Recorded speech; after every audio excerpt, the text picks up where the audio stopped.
Hello. I think this is working now. Hello and welcome to whatever we're doing. I I hope everyone is having a good evening or night, day, wherever you are, whatever time of day or night it is. Oh, hello, Doll. Hello, Nick. Welcome. And Doll is already, I want the first reading. Like, gosh darn it. We literally just starting and she's just proclaiming that number one spot, but okay, you got it.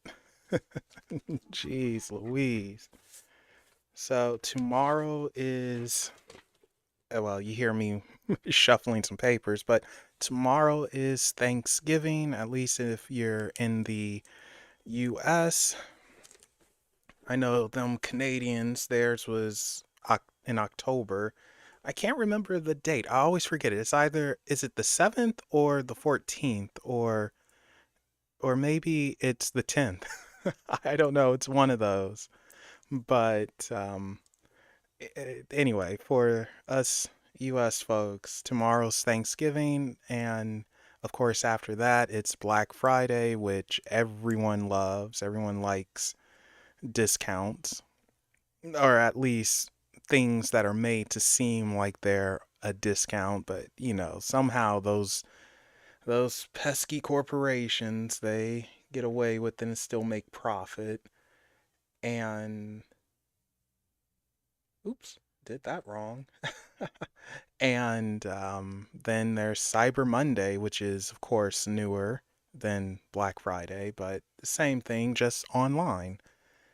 So hopefully you guys saved up a little and about to spend. Don't spend too much though. Don't give those corporate pricks all your money. They don't deserve it. But today we're just hanging out, yapping a little bit. Gonna pull some tarot cards, an oracle card. Just nothing too much. Just wanted to just hang out for a bit before tomorrow, where everyone's gonna stuff their face. Which is interesting because, Thanksgiving, of course, the deeper meaning of it is to be thankful and have peace and love and all that. Yeah, I'm sure for the Native Americans, it means something completely different, betrayal, if you want to go that route. And it's very interesting, though. But I do hope that people are enjoying time together, and I hope folks just have find a little bit of peace. The world's pretty crazy, but I do hope we find just a little bit of peace tomorrow. It's only a couple of times out of the year where I think we can have quote unquote world peace, but that's also probably impossible. But Thanksgiving for the US is one of them. I like to believe that Christmas is one of them, and maybe New Year's sometimes. Oh, hello, Simona. Welcome. Hope you're having a good evening. But but yeah, so hopefully we can have some nice peaceful times tomorrow. Eat good, hang out with friends, family, whatever it is that you do. Me, I'm just going to be playing video games all day. I am I'm going to wake up, pop in Mass Effect and just play that. So, that's what I'm going to be doing. You guys can join me if you want if you're on Xbox. Although well, actually you can't cuz Mass Effect's single player and I don't really do multiplayer stuff. I prefer single player games. Simone's like, nope, I'm not doing diddly squat.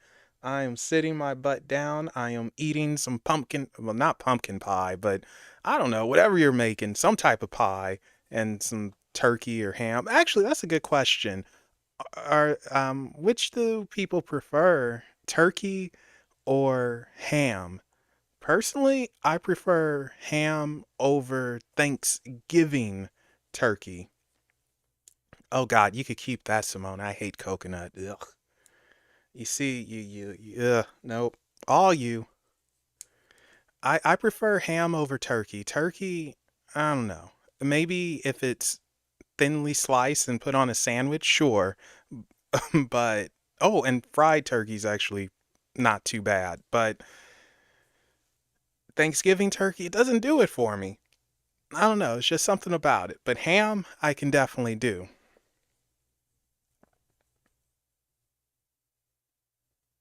What happened, doll? I was going back and forth. I'm not really. Yeah. Oh, and hello, Stephanie. Welcome. Romanian turkey. Now that has me intrigued. Romanian turkey. Hmm. No, I'm not ignoring you. I would never ignore you. Honestly, I couldn't ignore you even if I tried. But when I'm in my thoughts, I try to stay in them because, I get distracted and I will lose them quite quickly. Romanian turkey, though. I'm curious about that. Does it go good with hot sauce? And don't tell me you can't put hot sauce on turkey because you could put hot sauce on just about every freaking thing and it's delicious.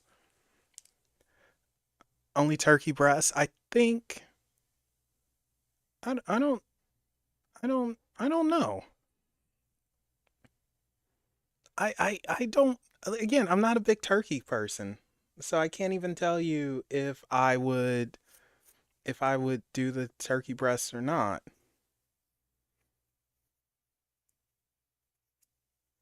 So I don't know. I don't know. I just give me some ham. Shoot. Let's just settle it that way. Yeah, please do. I am curious about this. But yeah, for me with Thanksgiving, I really like mac and cheese. That's my thing. Not out of the blue box. I'm talking about legit mac and cheese where it's three or four different cheeses, cream, butter, like oh man, stuff that's just gonna clog up your arteries. And that's what I want. Oh boy. And then after you make it in the pot or pan or whatever, pop it in the freaking oven with some breadcrumbs. Good to go.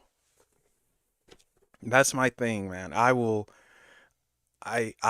no, I will. I have eaten probably in one sitting of maybe 2 pounds worth. So yeah. Oh boy, I really like mac and cheese. I haven't had it in quite a few years. Oh, that's a shame, but believe me, I don't care what the consequences are. I will be eating that way all the way up to my death, man. Oh man. Never had goat. I don't know if I would try goat or not. It seems like it would be chewy.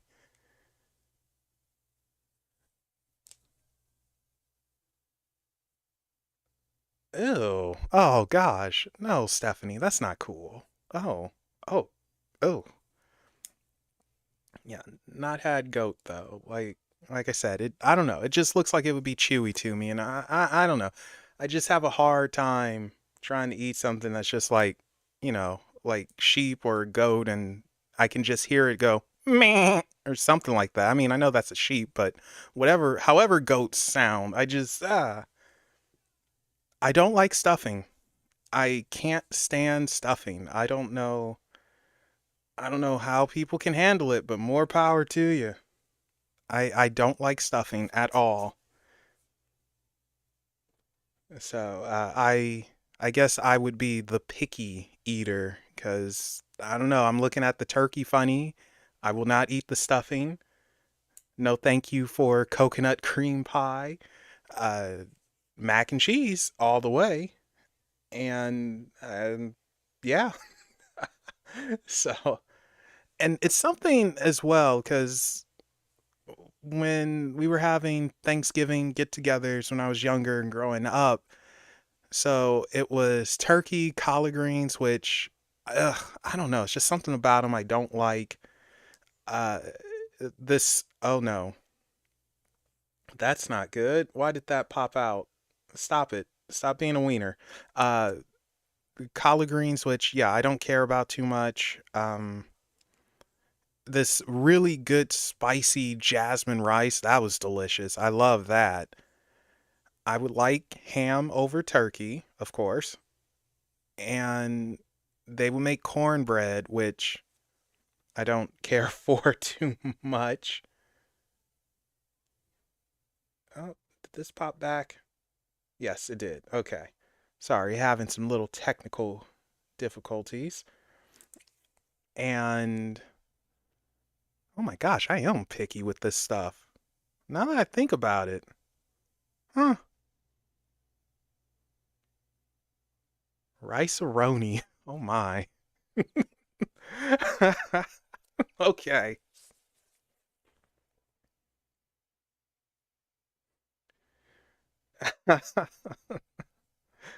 Yeah, sorry, Nick. Well, you know how I am.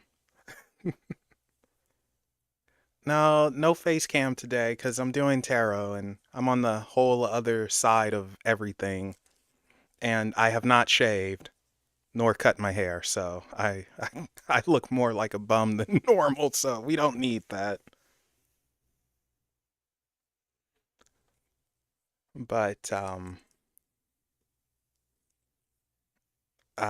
but let's get started. Doll, you were number one. If anyone wants a reading, let me know now. So far, it is Doll and um, Nick.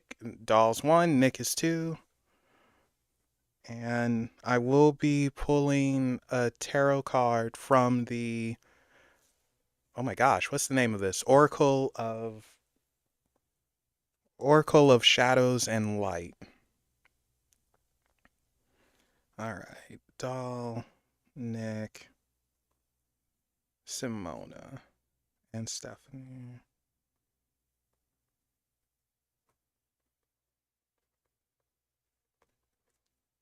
Alrighty, so let's swap cams. Oh, this thing on? Yes, it is. Cool. And Doll, you said you want one for 2025. What's gonna pop off? And for that, we are going to use the Tarot of Dreams. Oh no, you're getting an oracle with the reading as well, so you're getting a 2-for-1 here. Ah, don't do that. Last time I took these suckers out, they flew everywhere, so caught it this time. Ha! Not today.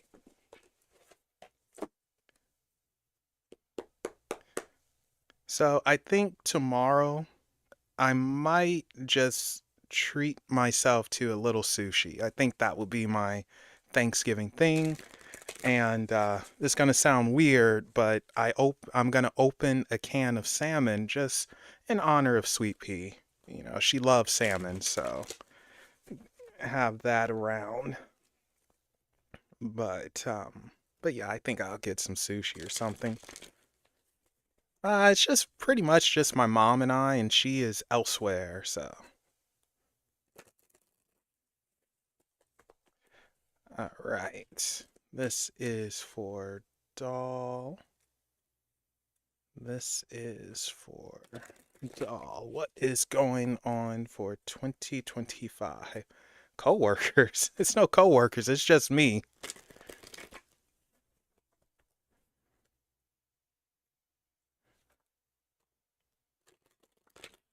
What is happening for 2025 with Doll? Uh, well, I am self-employed, as they say. So it's no office or nothing like that. I am a hustler, darn it. Wasn't that a song? I'm a hustler, baby. I just want you to know. Where is that song? I'm about to go. Oh my gosh, what is that song? Is it that, give me that sweet, that nasty, that gushy stuff? That's probably like the most gangster I will ever be. Oh, thank you, doll. It's really nice of you. Thank you. Appreciate that. Thank you.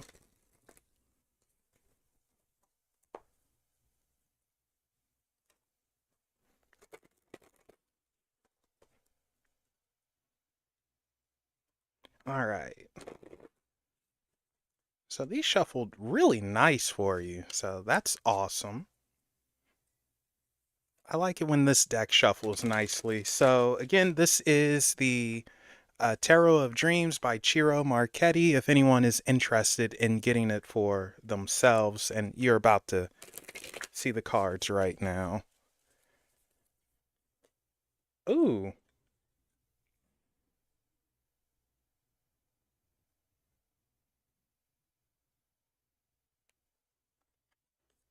Mhm. Oh gosh, didn't realize it was that bright. I should probably adjust that, shouldn't I? Oh, a palace.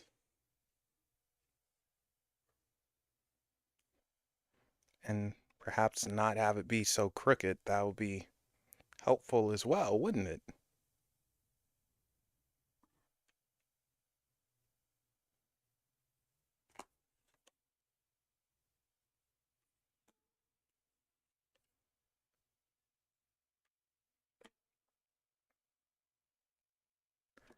Okay. This is the Tarot of Dreams, Nick,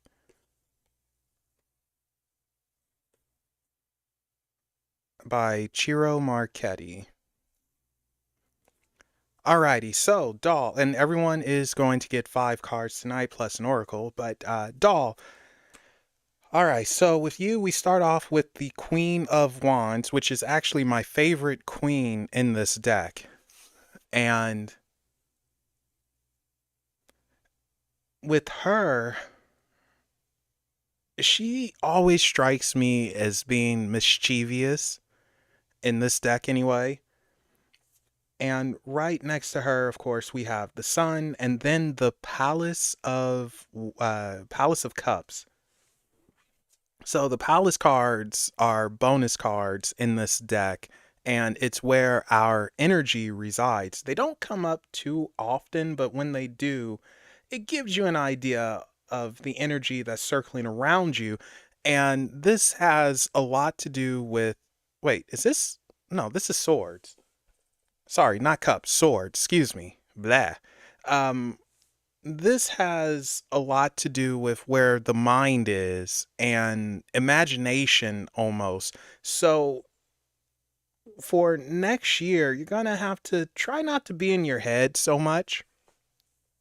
I know that sounds weird because we're always in our own minds, but try not to be in your head too much.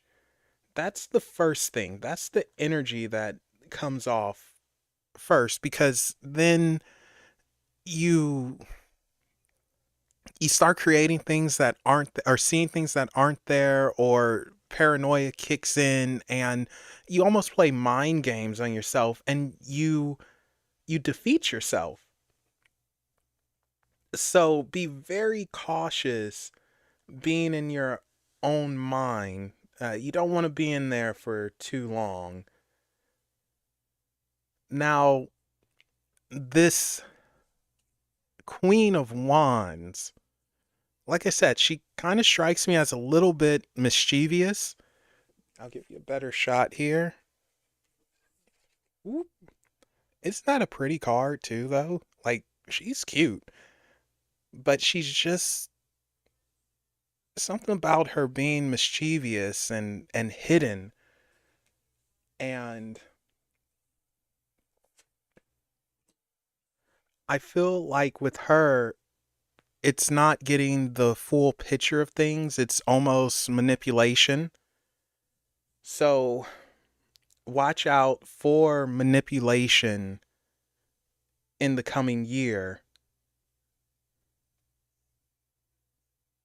I'm sorry, I'm fiddling with stuff, which I really shouldn't be doing because I will crash stuff. You guys know if I touch it, it usually blows up.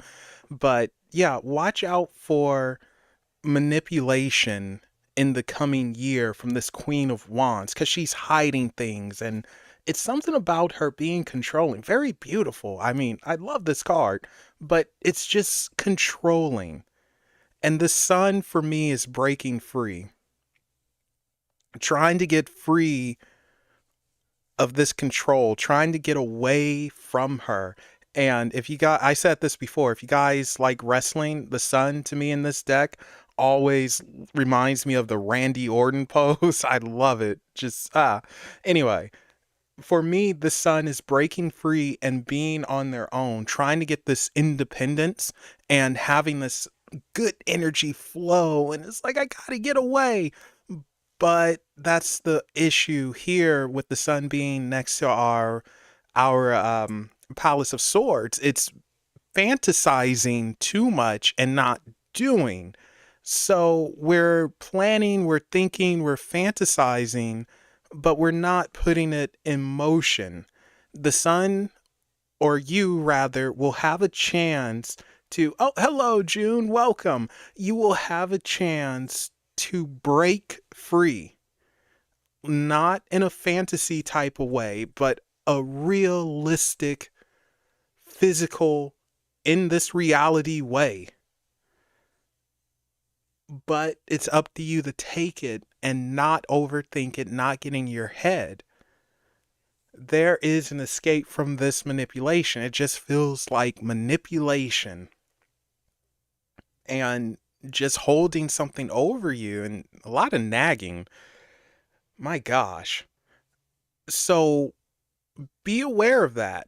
Your opportunity for escape, or better, it comes, but it's not going to be in the way that you want it to be. You are going to have to be realistic about it and not reside in your own mind too much. Okay, so let's go to our next two here.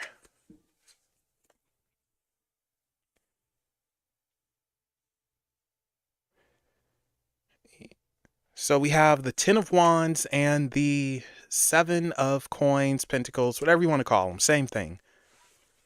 So our Ten of Wands, I always like to say tens are endings or coming to that ending, but this 10 is carrying this weight, this burden, and our sevens are almost like not yet, not there yet. You still have to wait a little, but it's developing. Don't be impatient. So with this 10, it's the burden that you're carrying right now, your stress, your sadness, sorrow, all of that, it's on you, but you're approaching an end game, which is what we want to see.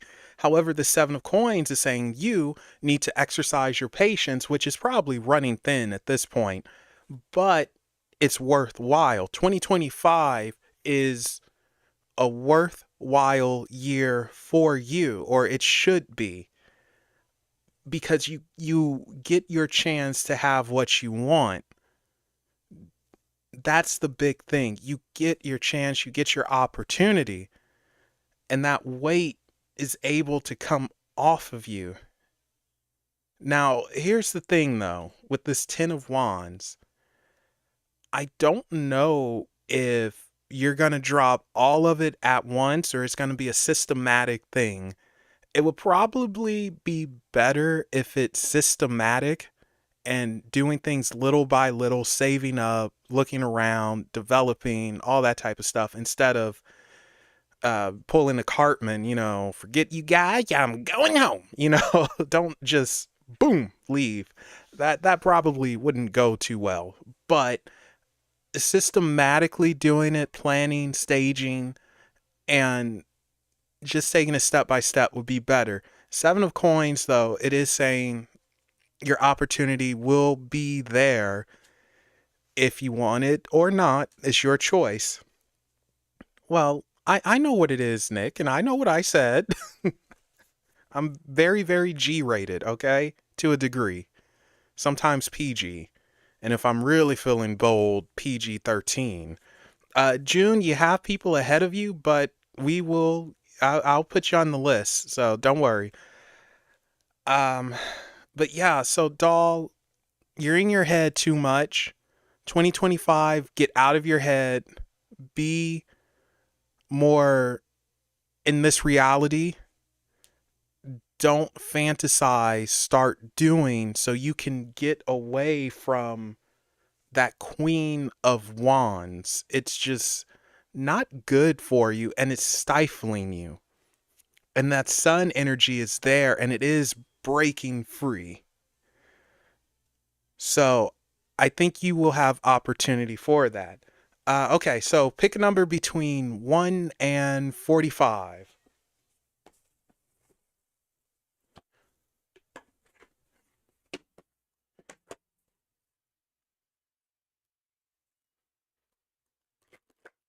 24. Is there a particular reason why you chose 24? Just for my own curiosity. And if you guys don't know, for the oracles, I like reading from the book because usually their meanings never change. And, well, I like being lazy at times. Oh, you know what? Would you guys like to see a look at the new tarot deck that I'm doing up? That'll be fun since, it's not too many people here.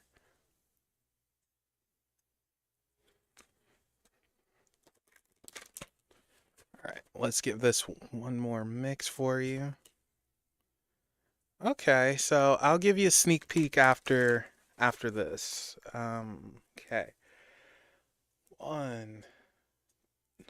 Oh, I lost count already. 1, 2, 3, 4, 5, 6, 7, 8, 9, 10, 11, 12, 13, 14, 15, 16, 17, 18, 19, 20, 21, 22, 23, 24. Let's see what you got. Oh, snap. You have Autumn is my last chance. Please do not give up hope. Du- du- du- du- du- du. Where are you? All right, here we go. Forgive my terrible reading skills in advance. Lost and lonely, this fragile little being has the apple of life and wisdom. She has hope, although it is fading fast. This lovely little fairy is all buttoned up against the cold, and the bleak autumn landscape offers no warmth or comfort. But in her hands, she holds the source of hope and life itself, a bright red apple. With this apple, she can sustain herself till the frostbound landscape thaws. She can save the seeds from her feast and plant them in the warming ground so she need never go hungry again. And the reward of this act will continue far into the future, far beyond her lifetime. She is holding the source of hope, but is almost afraid to bite into it. It seems she is saving it for a rainy day or for when she has no other choice. Soon she will realize what she has herself and turn to it for sustenance and comfort, and winter will then be through. It cannot end till she takes a bite from the apple she holds. And this is her now speaking. I keep waiting for help, for hope to come, but all about me is cold. I cannot find what I am looking for, and indeed I can barely remember what it is I was in search of before I got so lost. I am cold and alone, and no one is with me. But I know I have this apple, and that when I truly need it, I will eat it, and then all will be well. And here is the message. Time to stop relying on others for their comfort, warmth, and sustenance that only true self love can bring. Waiting for others to give you what you want, or, yeah, to give you what you need, will be a long and lonely, bone chilling wait at this time. So look at what you already have, turn to it, and feast on it. learn to love and appreciate the apple in your hands and save the seeds of self love and plant them. From this one remaining magical apple comes the gift of wisdom, comes self love, comes abundance, and comes the knowledge that you are a person who deserves to care for and love your own self. Once you take just one big bite of the juicy apple, you will be committing to helping yourself, and then you will be free of the need for approval, shelter, and rescue. There is only one true rescue, and it comes with the miracle of self life. Go ahead, eat the apple. So there you go, doll. I actually think that kind of goes with your reading, too. I said I would give you a tease as well. So very interesting with that one. In other words, you have the power to save yourself. It's just you're not utilizing it. Utilize the tools that you were born with, your mind, your intuition, all that good stuff. You're not a dummy, so come on, get on with it. You're welcome, doll. Okay, so Uh, I am getting the little peek here. You guys won't know what this is. At least I don't think you'll know. If you can figure out if you can figure out what I'm doing with this deck just from this, then well, I will give you a cookie.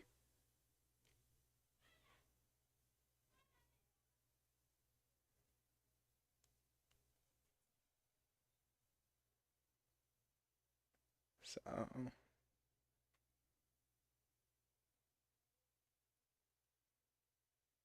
there you go. So there's your peek.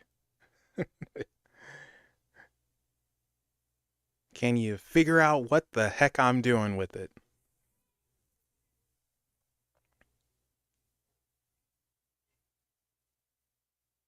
All right, I'll be nice. I'll give you one more look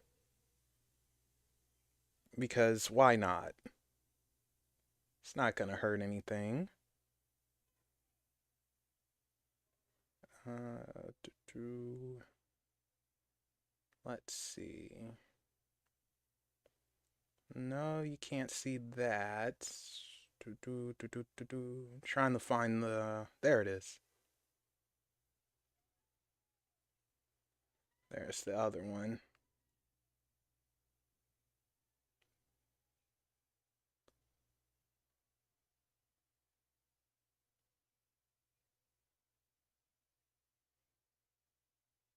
All right, so there's your look, guys. Any idea what this deck is going to be based off of? I don't think I said it yet. I hope I didn't, because then, well, that ruins the surprise.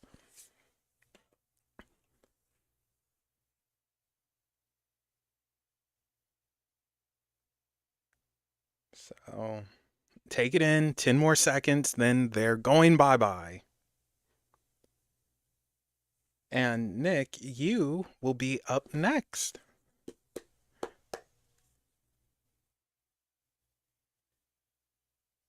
And poof. And oops, wrong one. Poof.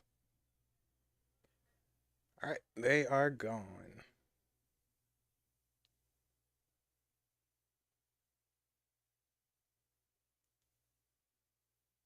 Oh, I should probably.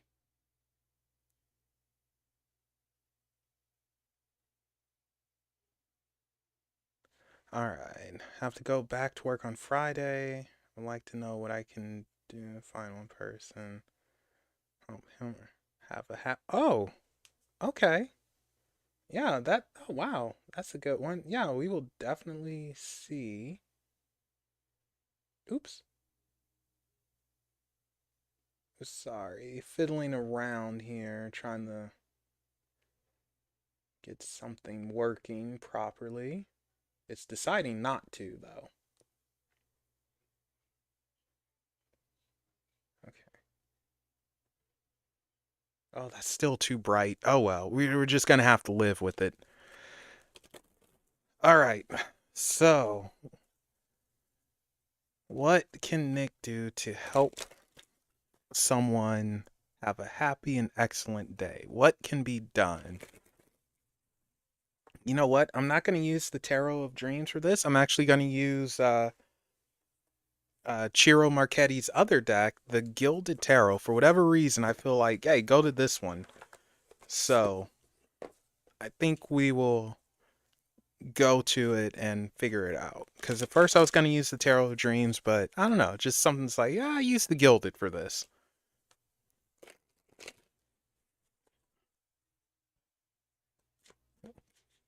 What can Nick do? Wow, these are nice and loose too. Wow, everything's shuffling very nice. What can Nick do?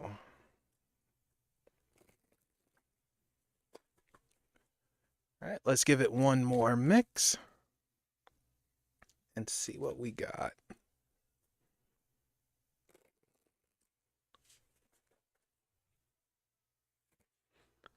Oh, that's definitely the stopping point. All right.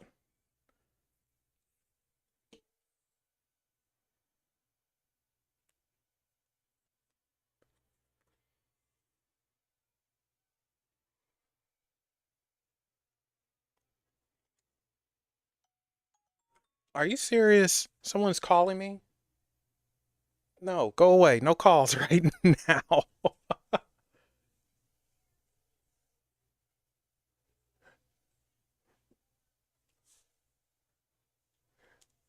Jeez Louise.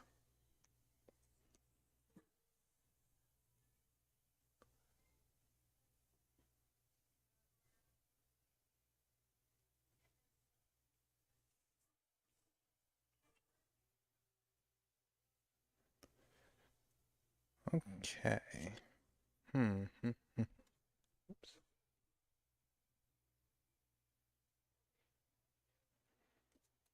They're still crooked. Ah, that'll do. Okay. Da. All right, Nick. So this is pretty straightforward, which I am cool with.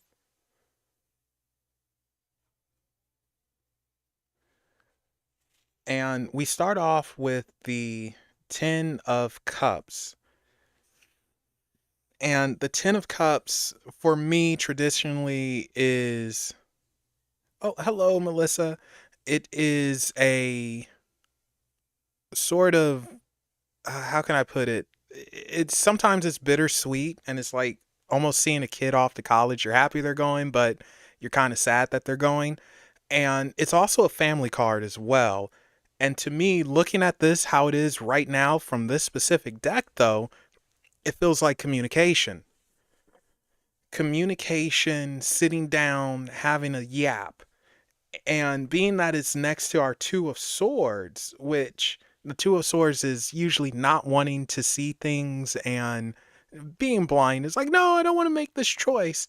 I feel like it's listening to people, greeting them, listening, seeing what it is they have to say, hearing their grievances, because, well, let's be honest, people like to complain, but sometimes, especially from a work situation, we keep it to ourselves and we don't say anything, and that can be a good thing or a bad thing. But in this case, I think it would be helpful for you to reach out and ask someone like, hey, how are you doing? How's your day?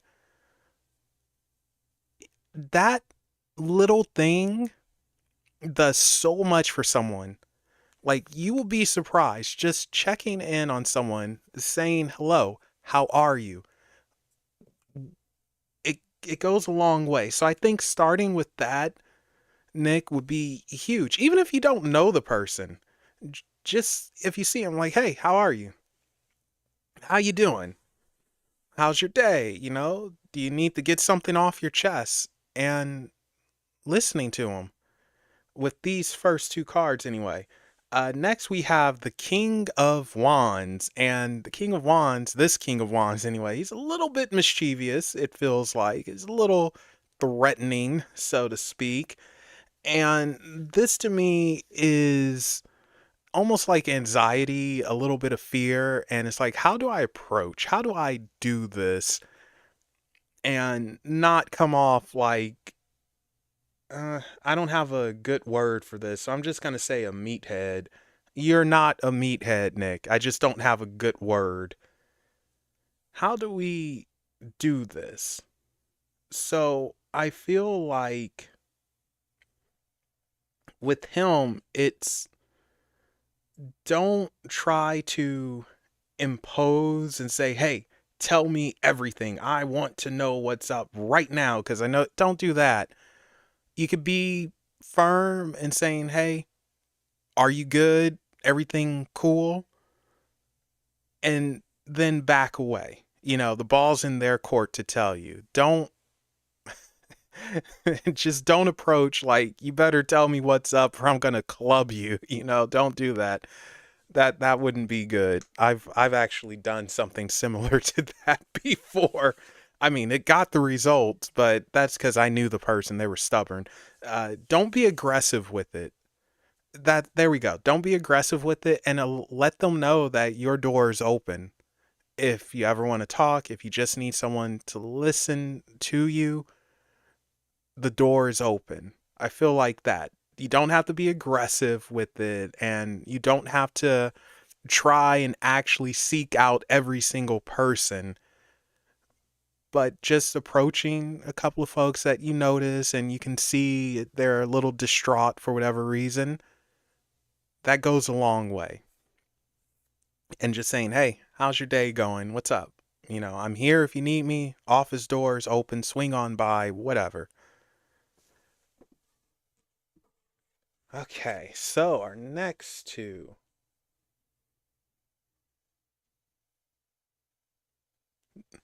Knight of Pentacles and King of Pentacles. So Pentacles usually has to deal with earthy stuff.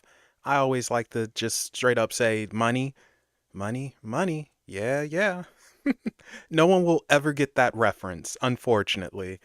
But in this sense, treat someone to something. If you can spare it. Like, if you can't spare it, it's okay. You know, like, that's the mistake a lot of people make. They think being generous is using your last dime on somebody, and it's like, oh, that's not being generous. That's just kind of being dumb because you do have to watch out for yourself. If you can spare it, however, that's different. So if you can spare it, treat someone to something. Treat some folks to some donuts and coffee. I don't know if that's actually still a thing or not. I'm very good. I'm very bad with that type of office stuff. But donuts and coffee or hot chocolate in my case, that would go a long way and just show that you appreciate them. With these two, that's what it feels like. Show appreciation. Like, hey, I may not know you all that good, but I appreciate you. Oh my gosh, Nick, you have no idea again how far that goes just to give someone recognition. And with the knight and king, you recognize them. They are powerful individuals. You can't miss them, especially with this knight here riding this green horse all armored up. You're not missing him. And our king, he's sitting on top of a tree throne. It's like you're definitely not missing him. You know, it's, yes, here I am. I am the king. Bow down, peasants. Don't say that. But it's being noticed and appreciated. So for you, Nick, treat someone to something if you can and show appreciation and say, hey, if you need to talk, I'm here. What's on your mind? How are you? And I appreciate you. You're doing awesome. Recognize them. Don't ignore them. Don't just go about your business. You know, I understand that we all get distracted, but recognize them. That's gonna go a long way. That's the best thing you can do. Okay, Nick, pick a number between 1 and 45. And yes, you can, Melissa. I should probably write your name down before I forget. It's a couple of people in front of you, though. 30.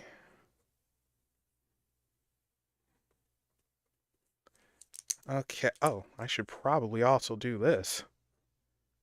Simona, you are on deck. So,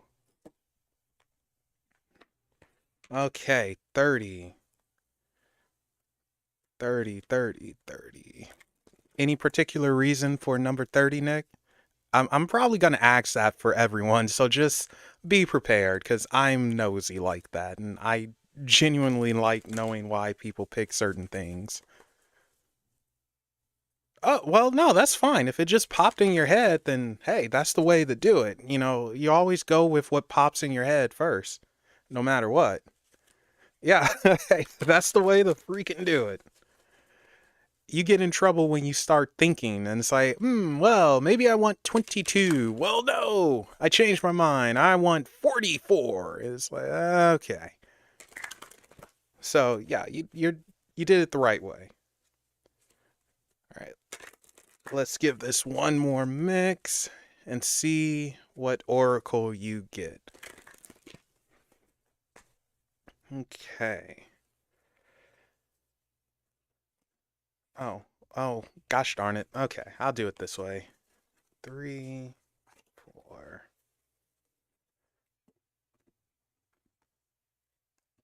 5, 6, 7, 8, 9, 10, 11, 12, 13, 14, 15, 16, 17, 18, 19, 22, 23, 24, 5, 6, 7, 28, 29, 30. Ooh, interesting. Okay, so you have three witchy sisters. The power of three.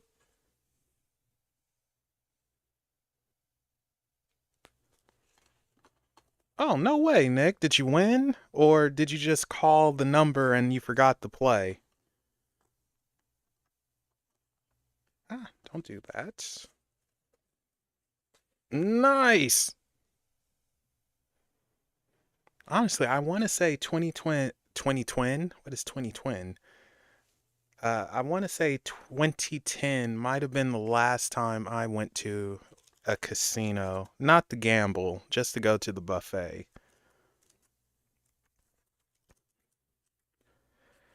All right. Okay, here we go. The three witchy sisters. Let's see what they have to say.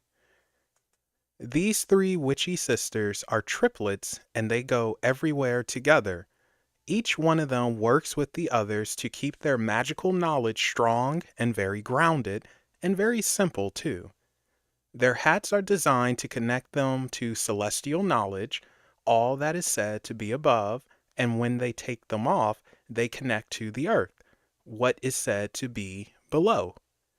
They are very, very good at sensing what sort of energy is about, and they often visit people who know that something isn't quite right, but they just can't work out what that is.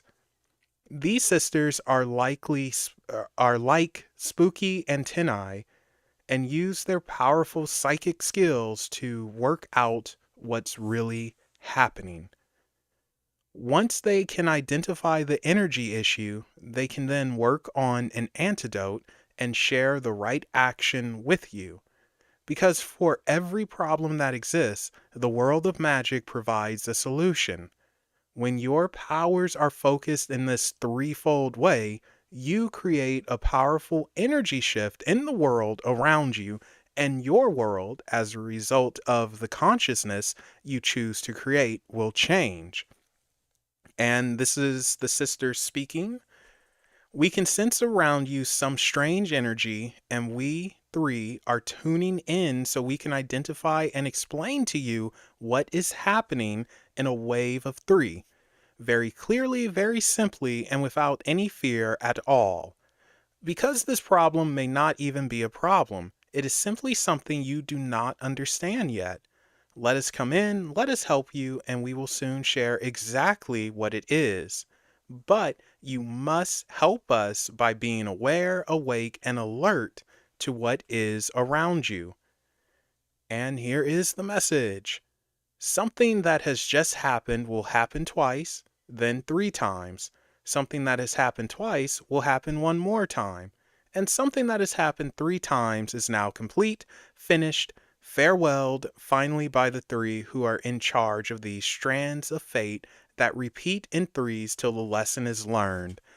Alrighty, so essentially, Nick, you are in a cycle, maybe a cycle of three. I can't really say yes or no to that, but you are in a cycle, and it is for you to learn some lessons and to end this cycle, break free, so you can move on to another cycle.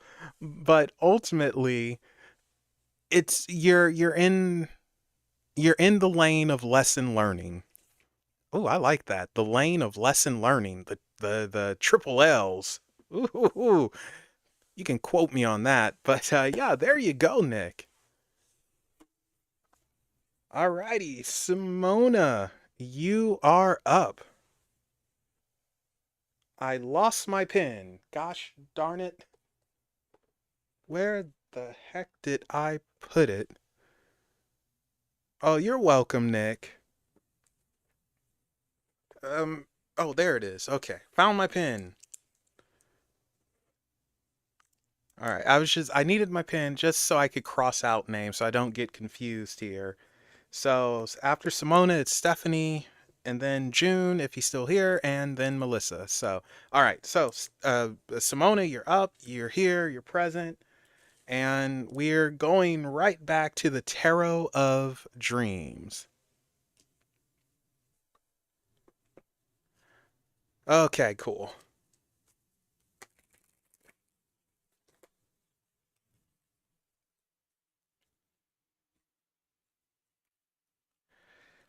This is for Simona.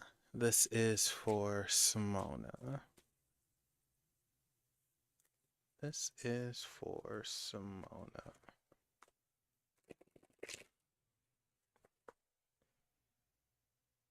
This is for Simona.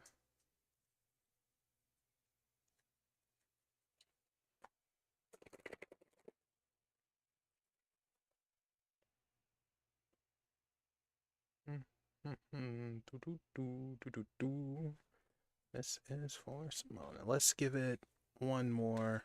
Wow, that just happened. Okay, let's not do that. Come on now. Be nice and not jump all over the place. I don't like that. You know, that confuses me and gets me nervous. Now, one more mix without you guys jumping everywhere, please. Thank you.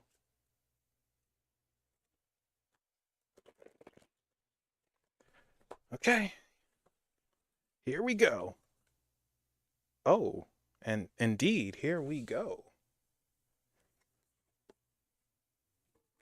Oh, returnee.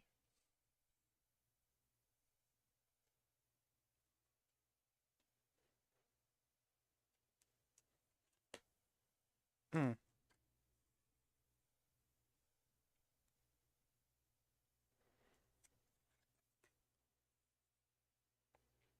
Oh, okay.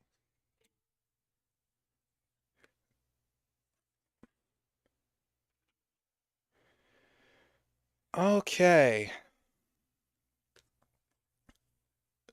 So there's your five. All right, so Wheel of Fortune, Knight of Coins, Five of Coins, the King of Swords, and the Strength card.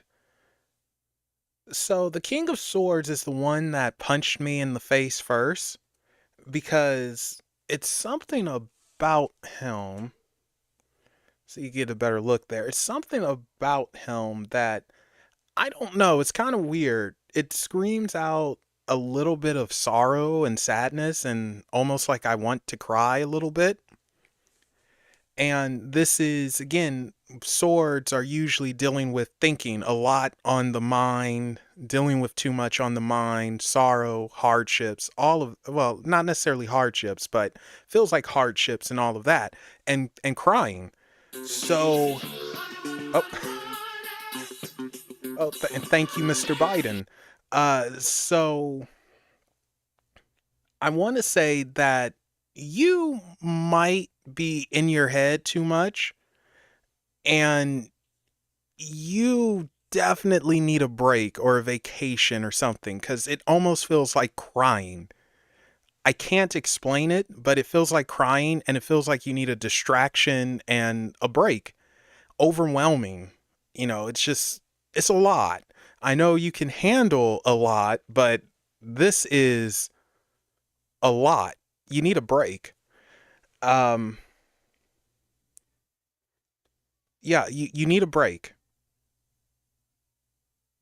Good Lord, take a break. It's gonna drive me bonkers. Like, I will teleport over there and tie you to a freaking chair. So, yeah, I don't know. It just feels like crying with this king. This king is just so interesting to me. He doesn't come out too much from this deck, but I mean, look at him. He looks sad.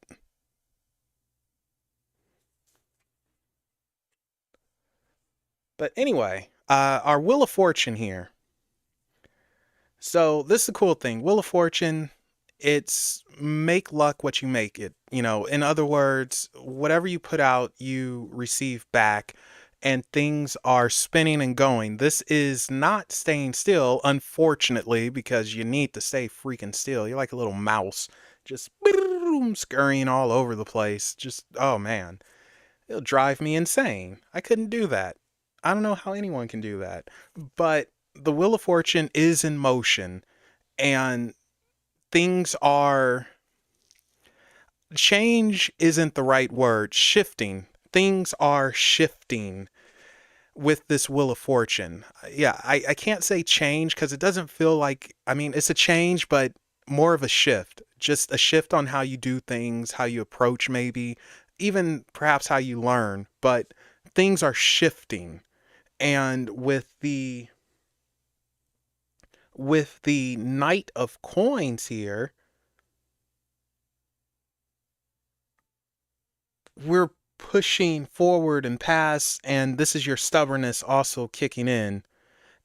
I get on Stephanie for being stubborn and everything, but maybe I should get on you for being stubborn because I think you're rather inflexible at times yourself. And when you put your foot down, it's down and you're not going to move. So I think that's why it's important you have a break. I think you have to be a little, I mean, and this is coming from me of all people, so I know I can't talk too much, but I think you need to, if you can, ease it up. But you're a workaholic. There is no easing up. There is no easing up. It's your shift. You're shifting. And this Knight of Coins is like, yeah, we're pushing forward, man. We're ready to go, and it's no going back, it's no changing. Everything is in motion. And then we have this Five of Coins. So the Five of Coins is very interesting because it's deceptive at times. It looks like, oh my gosh, woe is me, sorrow, and this and that. But I don't think that's the case here for you. I think it's exhaustion. I do think you are going to need a rest. Like, no matter what, you really need that. Like, mentally, physically, I really think you need a rest. Somehow, just, I mean, I guess you said tomorrow, but even tomorrow it's not a full rest cuz you're cooking. So, come on, man. Stephanie, we're going to have to jump Simona. We're going to have to tie her up and stop her from moving, but you are going to need a rest with this Five of Coins. I don't think you are like hurting in the sense of breaking down or anything like that, but you're taking care of and doing more for others. And with this Five of Coins, I feel like, hey, you got to put yourself first just a little bit. Just a little bit. And I see you guys in chat. I'll say hello in a second. Um Yeah, just a little bit. I think you need to do that. You do a lot. Do something for yourself. I mean, like it doesn't have to be anything big, but go get your nails done, girl, or get your hair did, or however they say it in the ghetto. Just a day for you. 2 day. No, right, you need a week, be totally honest. But the shift is just it's kind of gonna throw off your energy a little bit, I feel like. And you're gonna be a little bit out of whack. And you have to get used to it with this Wheel of Fortune. It's in motion. Knight of Coins is in motion. These are movements. But this Five of Coins and that freaking King of Swords, man, that King of Swords is exhaustion right there, mentally doing too much. That's the one that's going to knock you on your butt. But I guess you do get there. And then, of course, the Strength card here. So this is that stubbornness really showing where it's like, no, I'm not stopping. I'm getting it done no matter what. And that's the problem because you're going to get it done no matter what. And it's a good thing and a bad thing. You work yourself too hard. You do too much. But the Strength card is saying that don't worry, whatever it is you have to do, you do well. You do handle whatever shift is coming. So it's not going to be the end of the world. It's not going to destroy you or anything like that. But sometimes you have to know when to back down and just take a day. Make the hubby do it. I'm sure he probably tells you, hey, slow down. Hey, stop it. Hey, I'm going to throw a shoe at you. He better not, man. You probably elbow drop him, jump over a couch and like, here you go. But, but I'm sure he probably says, hey, you need to sit down, slow it down a little bit. So, but the Strength card won't let you because I think you're also the type that has to be busy as well. Oh yeah, you say that now, but okay. Like we know you'll elbow drop somebody. Uh, you have to be busy. You're just that type of person. You're a busybody, and it's weird because you probably get bored when you're not doing something. Unlike myself, I love not doing anything. It's amazing. I thrive in not doing stuff. That's when the creative juices flow because you're so lazy, you come up with ways to be lazier. It's amazing. I love it. But I don't know. That probably would drive you up a wall. You go insane. But ultimately, with this, you are experiencing and going through a shift physically, energetically, whatever you want to call it. It's happening, it's emotion. It's not going to stop, even though you really need to take time out. You have to learn to not do so much for others or put I won't say you put others before yourself. That's not the correct terminology, but you do a lot for others. And sometimes you have to just say no or not do it. But then you're a caring person. Like, I know you're a caring person. So it might be difficult at times when the person deserves your help and all that. But be prepared for this. I don't think you're going to have a full on breakdown or nothing like that, but I do think you you do get exhausted mentally and it's going to force you to rest. So watch out for getting sick. Yeah, because you both don't listen. You certainly don't listen. Well, no, you listen, but you don't listen. Watch out for getting sick and take a break.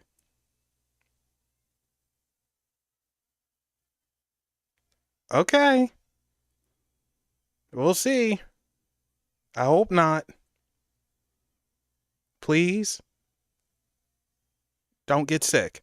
All right. Okay.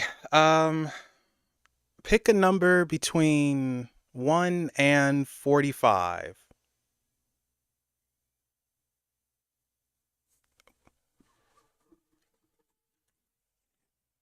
12. Any particular reason for 12? Just curious because I like being curious.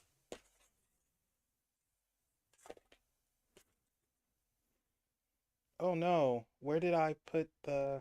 Right here. Okay. Oh, wow. Okay. Well, shoot, Stephanie just jumped in there. It's her birthday, Melvin. That's why. Like, all right, it's her birthday. Whoop.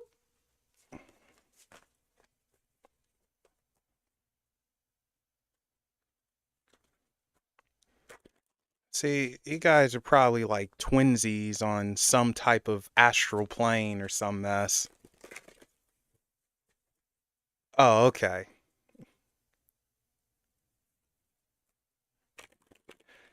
And Stephanie, you are up on deck.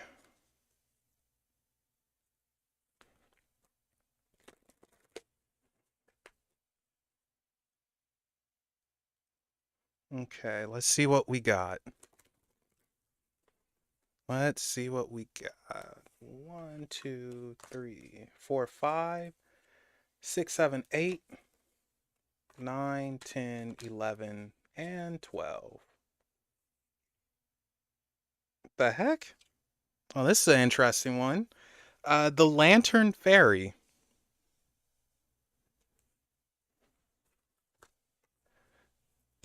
A clear solution. So let's see what she has to say here. Hmm. Oh, this is a long one. Okay. This sweet fairy is showing you a way through a barrier you have reached in your life. This may be in any area of your life, but it does feel. Oh, and I'm sorry, I forgot to say. Hello, Alyssa. Alyssa, I think that was your name.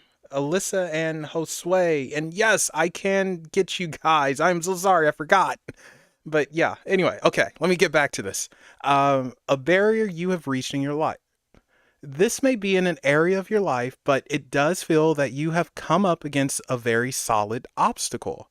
This gentle fairy with her bright lantern can take you to a place in this wall that has already come down so you can move through this obstacle without force or fear. Your only requirement is to trust this fairy and. Oh, I'm sorry. Thank you so much, Stephanie. Thank you. Oh my gosh, thank you. You made me choke. Thank you. That's so generous. Thank you. Um, where was I? This gentle fairy with her bright lantern can take you to a place in this wall that has already come down. So, oh, so you can move through this obstacle without force or fear. Your only requirement is to trust this fairy and then take down several bricks after you have moved through. So the wall between you and the. Oh my God, I can't read. So the wall between this world and the next, your love, your life becomes slowly less and less solid. The wall is coming down. This is the fairy's role to help you move beyond the wall. Trust her, she will guide you. And let's go to her speaking. Sometimes people say you should be cautious about where information is coming from, and that is indeed true. I am simply holding up the lantern I carry and gently letting you see the likely outcome of the decisions you are making and offering a clear solution to the problem at hand. Something has come to an end, a true end, and you have, as they say, hit the wall. You can try digging under it or climbing over it, or you could try taking down the wall brick by brick. But if you follow me, I can show you a place where the wall has already come down, where you can move through this obstacle without pain. Do not think this is cheating. There have been others who have come this way, and while you can tread the path the way you wish, I can help you make the breakthrough, find the passageway you are looking for. My guidance is safe, clear, and gentle. I am not here to send you in a false direction. I am here to clear the way and light the path. It is up to you whether you make it harder than it needs to be. I'll show you the way. Trust me. And here is the message. A way through life. Again, I cannot read tonight. Good Lord. A way through a life challenge will present itself. Stubborn thinking can be changed. Old patterns are being removed little by little, but you will need to trust.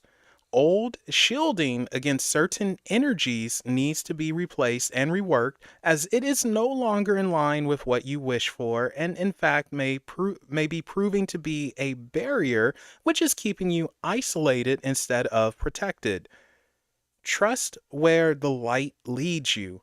Go where you can feel true love, kindness, and freedom. Avoid all that comes from anger, hatred, judgment, blame, and ridicule. So there you go, Simona, the lantern fairy lighting your way. And I guess you're already going in the right direction. She's going to make it a little bit easier for you. So you no need to turn into the Hulk and punch through the wall or anything like that. Okay, so Stephanie, you are up, but before I get to you, you're welcome, Simona. Before I get to you, let's see. I want to. Who was the person from Italy? I think it was. I just want to put them on the list if they're still here. Alicia Merrill. I can't pronounce. I just belched. Oh God, that's terrible. I can't pronounce your name. I'm sorry, but if you're still here, you're on the list. Okay, Alessia. Oh boy, I'm going to butcher your name. You can kick me in the face later. You have a couple of people before you, but you are definitely on the list, and I will get to you. So no worries. And Josue. Oh, and Kelvin. Okay. Let's see. Josue, Kelvin. All right, there we go. So got you guys on the list, and no, I have Melissa. Don't worry. I have it's you, then June, then Melissa, and then Alessia, and then Josue and Kelvin. So we're good. I hey, I'm on the ball this time. I had my pen at the ready and the paper and all of that. All right, Stephanie, here we go. You are up, and we will switch to the gilded for you.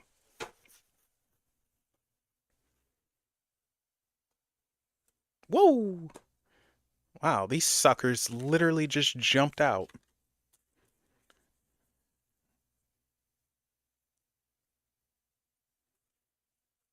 Yeah, no problem, Alyssa.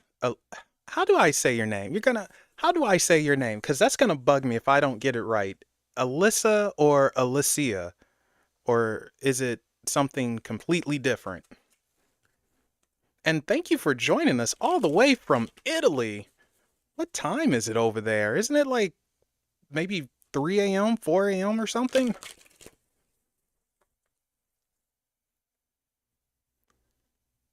Oh God, what was the second one? Alicia? Oh no, I can't remember. 6 a.m.? Oh cow. Well, thank you for joining us. 4 a.m. Oh, okay.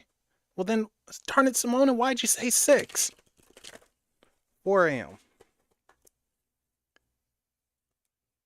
Okay.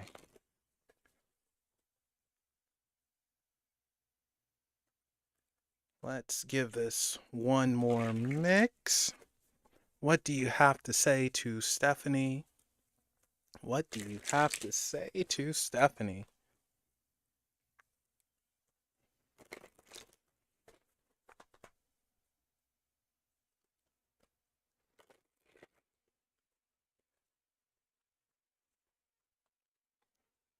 Okay. Here we go. Ooh.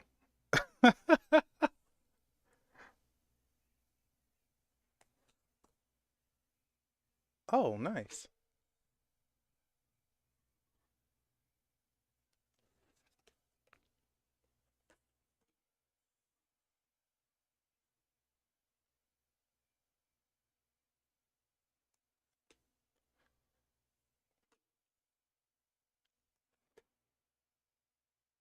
Okay, so what?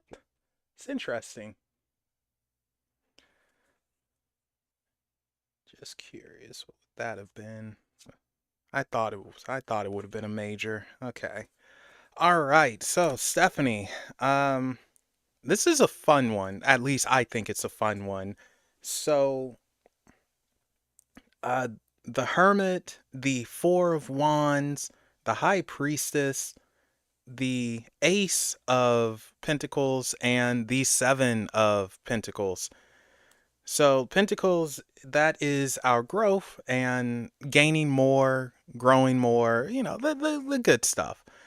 But we'll get to them in a second. The Hermit is what actually made me chuckle because this is very much you in a sense. Now, I'm not saying it's you like you're all crabby and hate everybody and just, nah, leave me alone.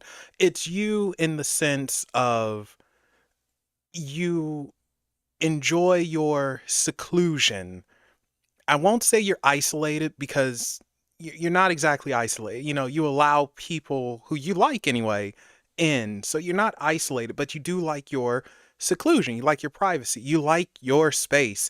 And with this hermit showing up, this, I want to say, it feels like you leave your space a little bit more, or at least you're going to have opportunity to leave your space a little bit more. Whatever dangers there are that lurk, they get the heck out of the way, like we see the snake leaving.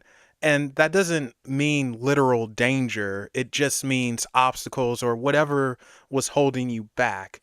So I can see you for this coming year anyway being a little more explorative and leaving your space a little more, but also keeping your craft, however, private in the sense of you're not going to show what it is you're doing, which no witch is supposed to anyway.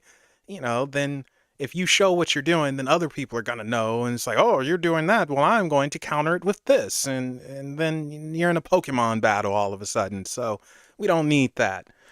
But it is, I feel, you being again more explorative and communicative, and it's like, okay, let's try things a little bit differently. So this is cool. It's like your space is expanding. You're not going to necessarily be in your comfort zone all the time. You're gonna leave out, venture out, show more, do more. That's what it feels like. You gearing up to do more. And you're gonna have that opportunity, especially with our Four of Wands. Now, I like to sometimes joke and say the Four of Wands, ooh, you're gonna get married, but we know that's not the case. That's not a dig at you or anything, but we know it's not the case. Instead, the Four of Wands I see as a door opening for you. And with that, I think your brand becomes more recognizable, not just your craft, but you as a whole, your brand. And this isn't necessarily just the witchy stuff. I almost want to say you're going to do more production things on that side of the fence. Like, don't be surprised if you decide I'm going to do a short, or I'm going to, I don't know, make some exploding guts because I can and I want to show people how to do it. So as a whole, it feels like you grow in that direction. You might do some producing and more creative endeavors with this Four of Wands and this Hermit. Maybe that's what it is, because it's not so much on the witchy side of things, it feels like. I mean, it's going to be growth there. It just happens naturally. That's just one of those things. But I can see you doing more production like things. I really don't know if you're going to make some exploding guts, though. That would be awesome if you did. I mean, that would be pretty cool. How does that work? That's something I would be very interested in. Oh, okay. So, yeah, that's what we have happening there. And then this high priestess. So the high priestess is simple and not simple. She's simple in the fact of listen to your freaking intuition and yourself. But she's not simple in the fact that, oh, I need to check that out. She's not simple in the fact that don't really listen to ourselves. We always second guess. This is that inner voice that's going to guide you. It's coming from you. So I guess you could say it's inner guidance, your own guidance, taking you where you need to go, going to that Four of Wands. So it's almost like, yeah, you should do more things with the other side of the stuff. I'm not saying step away from the magic and the witch stuff, but it just feels like your creative brain has been ticking. That hamster wheel is going. And don't worry, I call my head a hamster wheel all the time, it's spinning. And she's pulling you or pushing you like, let's do more over this. Let's get that creativity flowing again. So, yeah. And you need to listen to that, feed that, do not ignore it. If you wake up one day and just say, you know what, I want to film a squirrel, film the freaking squirrel, add some effects, good to go. That is so weird. I know. Who films a squirrel? Well, I happen to like squirrels, so if you filmed one, I will watch it. But listen to that. That's that itch. It's going to drive you. Now, going to our you do going to our pentacles here.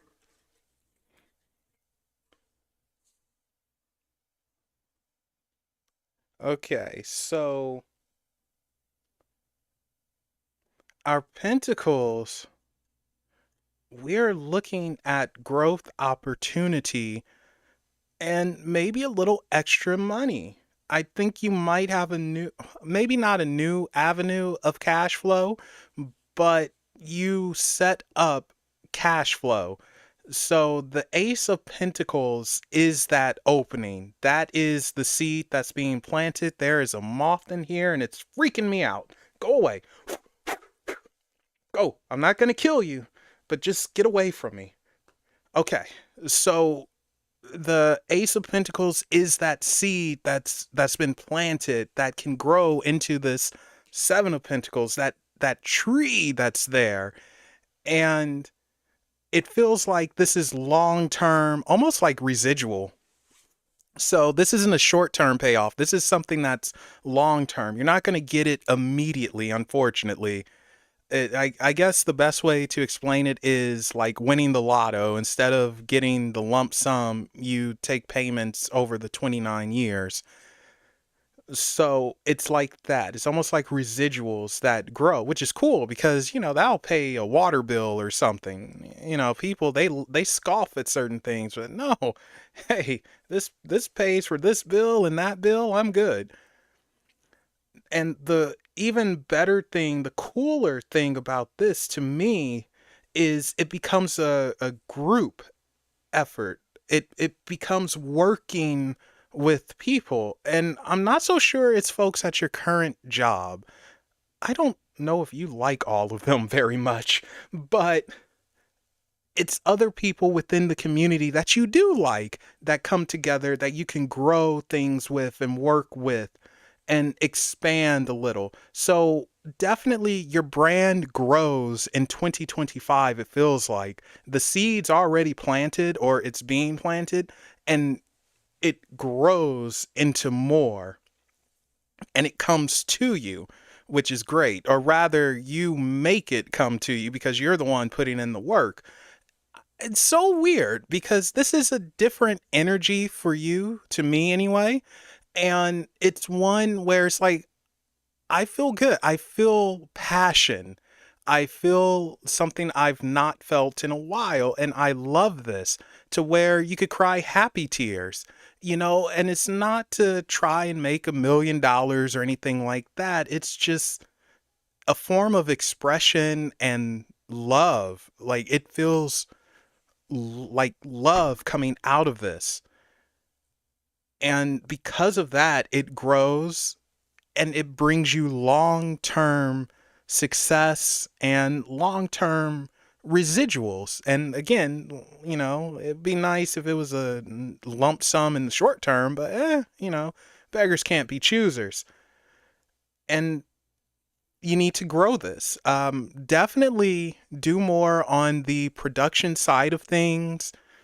You already got the exploding guts covered, so I don't know. I guess I don't know. Show someone. Oh, show how you're actually supposed to die on camera. Some people, they just overdo it. I know you guys can't see me, but I'm acting it out right now.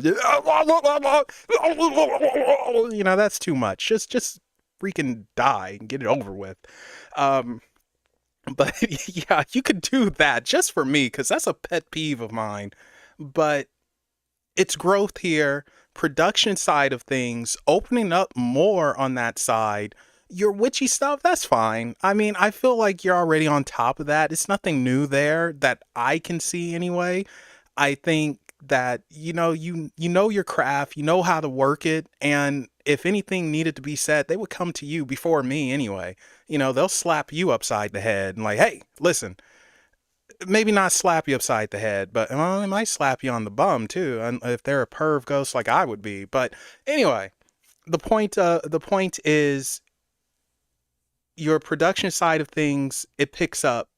It feels like you need to do more there, which you already said you're gonna do more videos, so that's already covered, and it leads to a type of success and long term growth.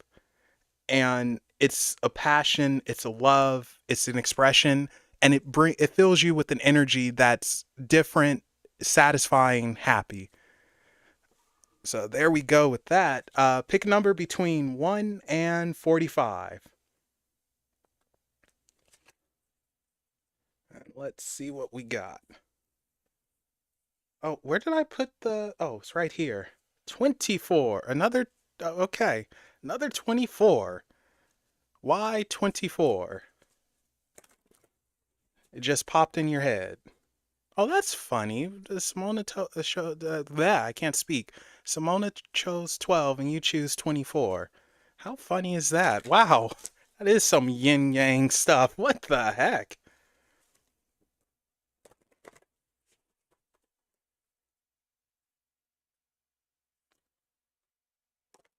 All right, hey, whatever works. But yeah, that's that's funny. The other half.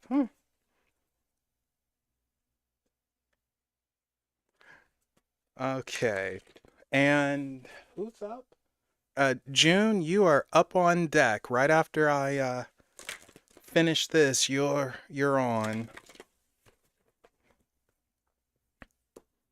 So I hope you guys are enjoying. Hope the readings make some lick of sense, if any. And I thank you for being here with me. It's pretty cool hanging out with you guys. So I'm happy you're here. Hopefully having a laugh or two, and just relaxing. Hope everyone's drinking some lemonade as well. That's what I need to do. I need to start drinking some lemonade with you guys. Just have a sip here or there.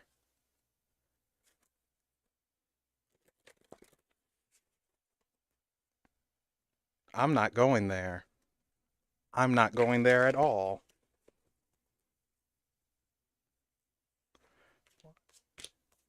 3, 4, 5, 6, 7, 8, 9, 10, 11, 12, 13, 14, 15, 16, 17, 18, 19, 20, 21, 22, 23, 24. Oh, okay. You have the candy cane angel. It's time for a treat. Okay, let's see what she has to say here.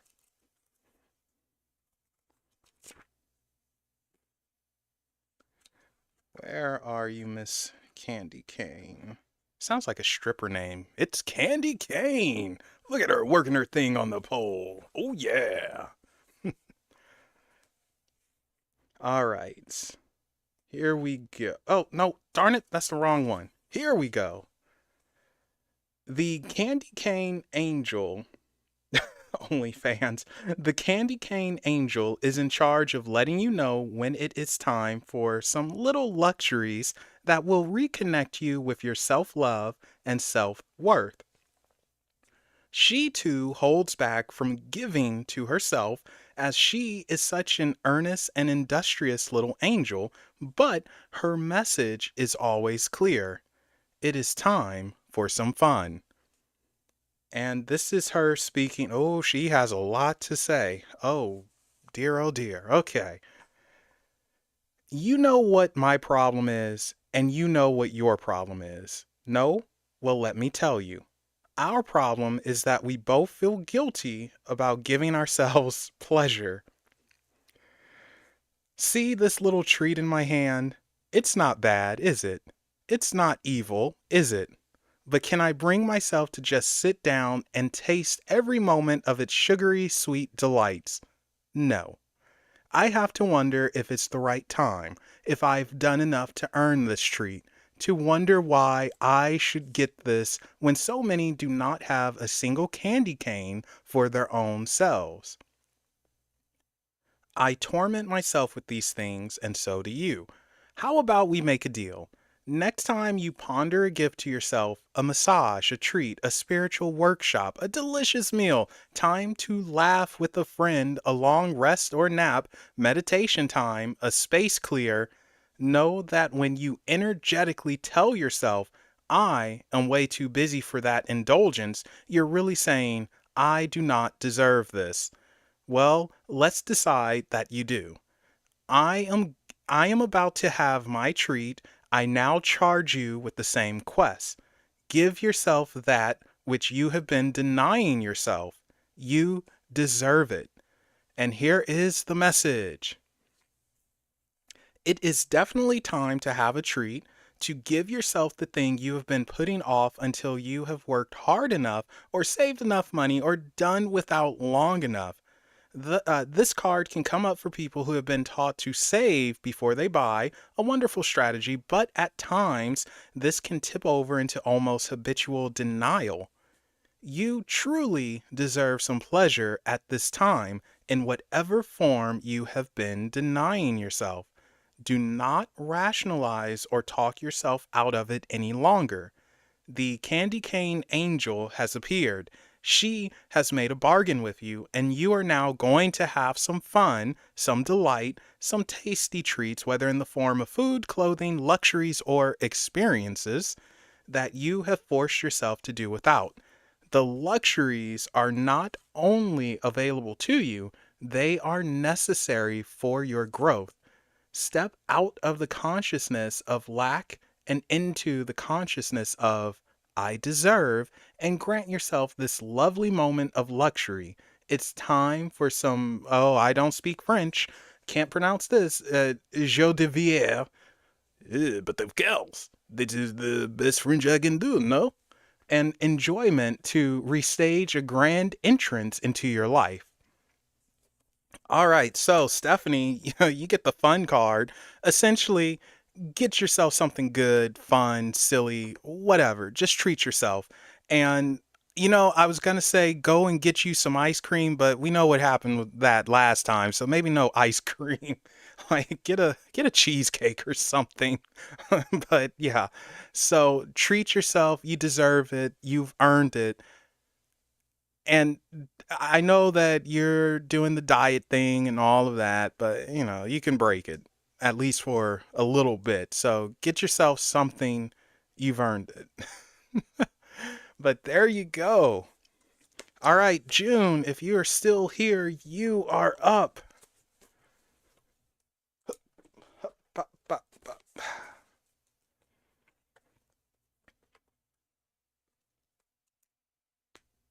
Are you still here, June, or did you have to head out? Because I know you are a busy, busy person.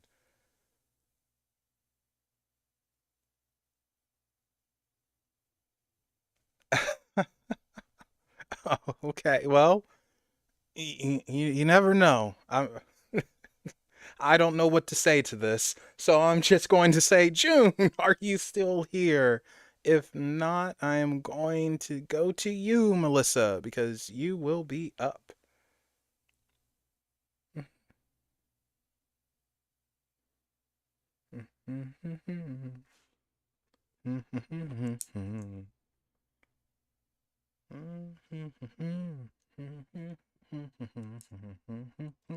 All right, so it looks like June isn't here. So, Melissa, you are up.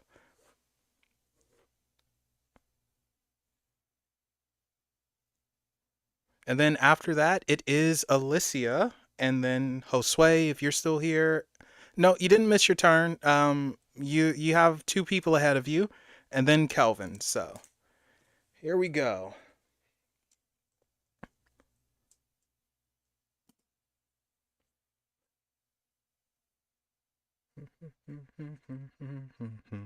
Oh my gosh, I have a song stuck in my head now. I would play it, but that might actually take down the stream, so I won't be playing it. But it is by Janelle Monet. Oh gosh, I can't think of the name of the song. Dance Apocalyptic Dance or something like that. Anyway, I lost respect for Janelle Monet actually, now that I think about it. But she has quite the lovely voice. So I will say that. I think she has a beautiful, beautiful voice. Lost respect for her, but beautiful voice.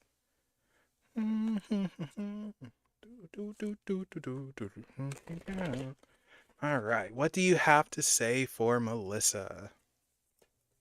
And we have shifted back to the Tarot of Dreams. What do you have to say for Melissa? What do you have to say for Melissa? Or to Melissa, not for, but to, if anything. And then, um, oh my gosh, these names are too similar. Uh, Alicia, if you're still here, you will be next. So hopefully you are, but it's okay if you fell back asleep because, I mean, 4 a.m., man. Whew. All right. One more mix for you, Melissa.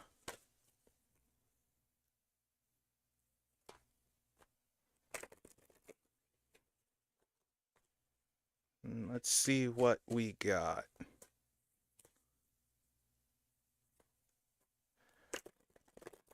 Alrighty. Here we go.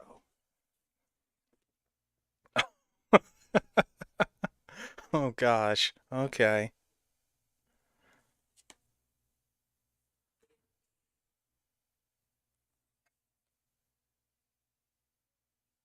Oh.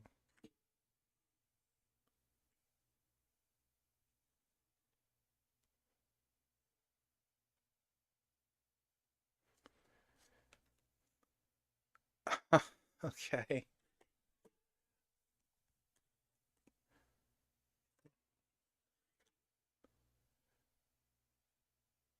All right. I think I know exactly what this one is trying to say. Mostly based off of the last reading, but I think I know what this one's about here.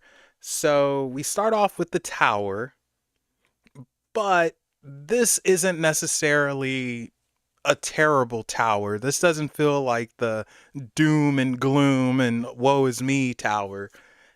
It's more of a you need to change your approach, change how you do things, destroy your weaknesses type of tower and get rid of the boundaries that you yourself put up around you because it's stopping some of your manifestation, your magic happening with the magician here.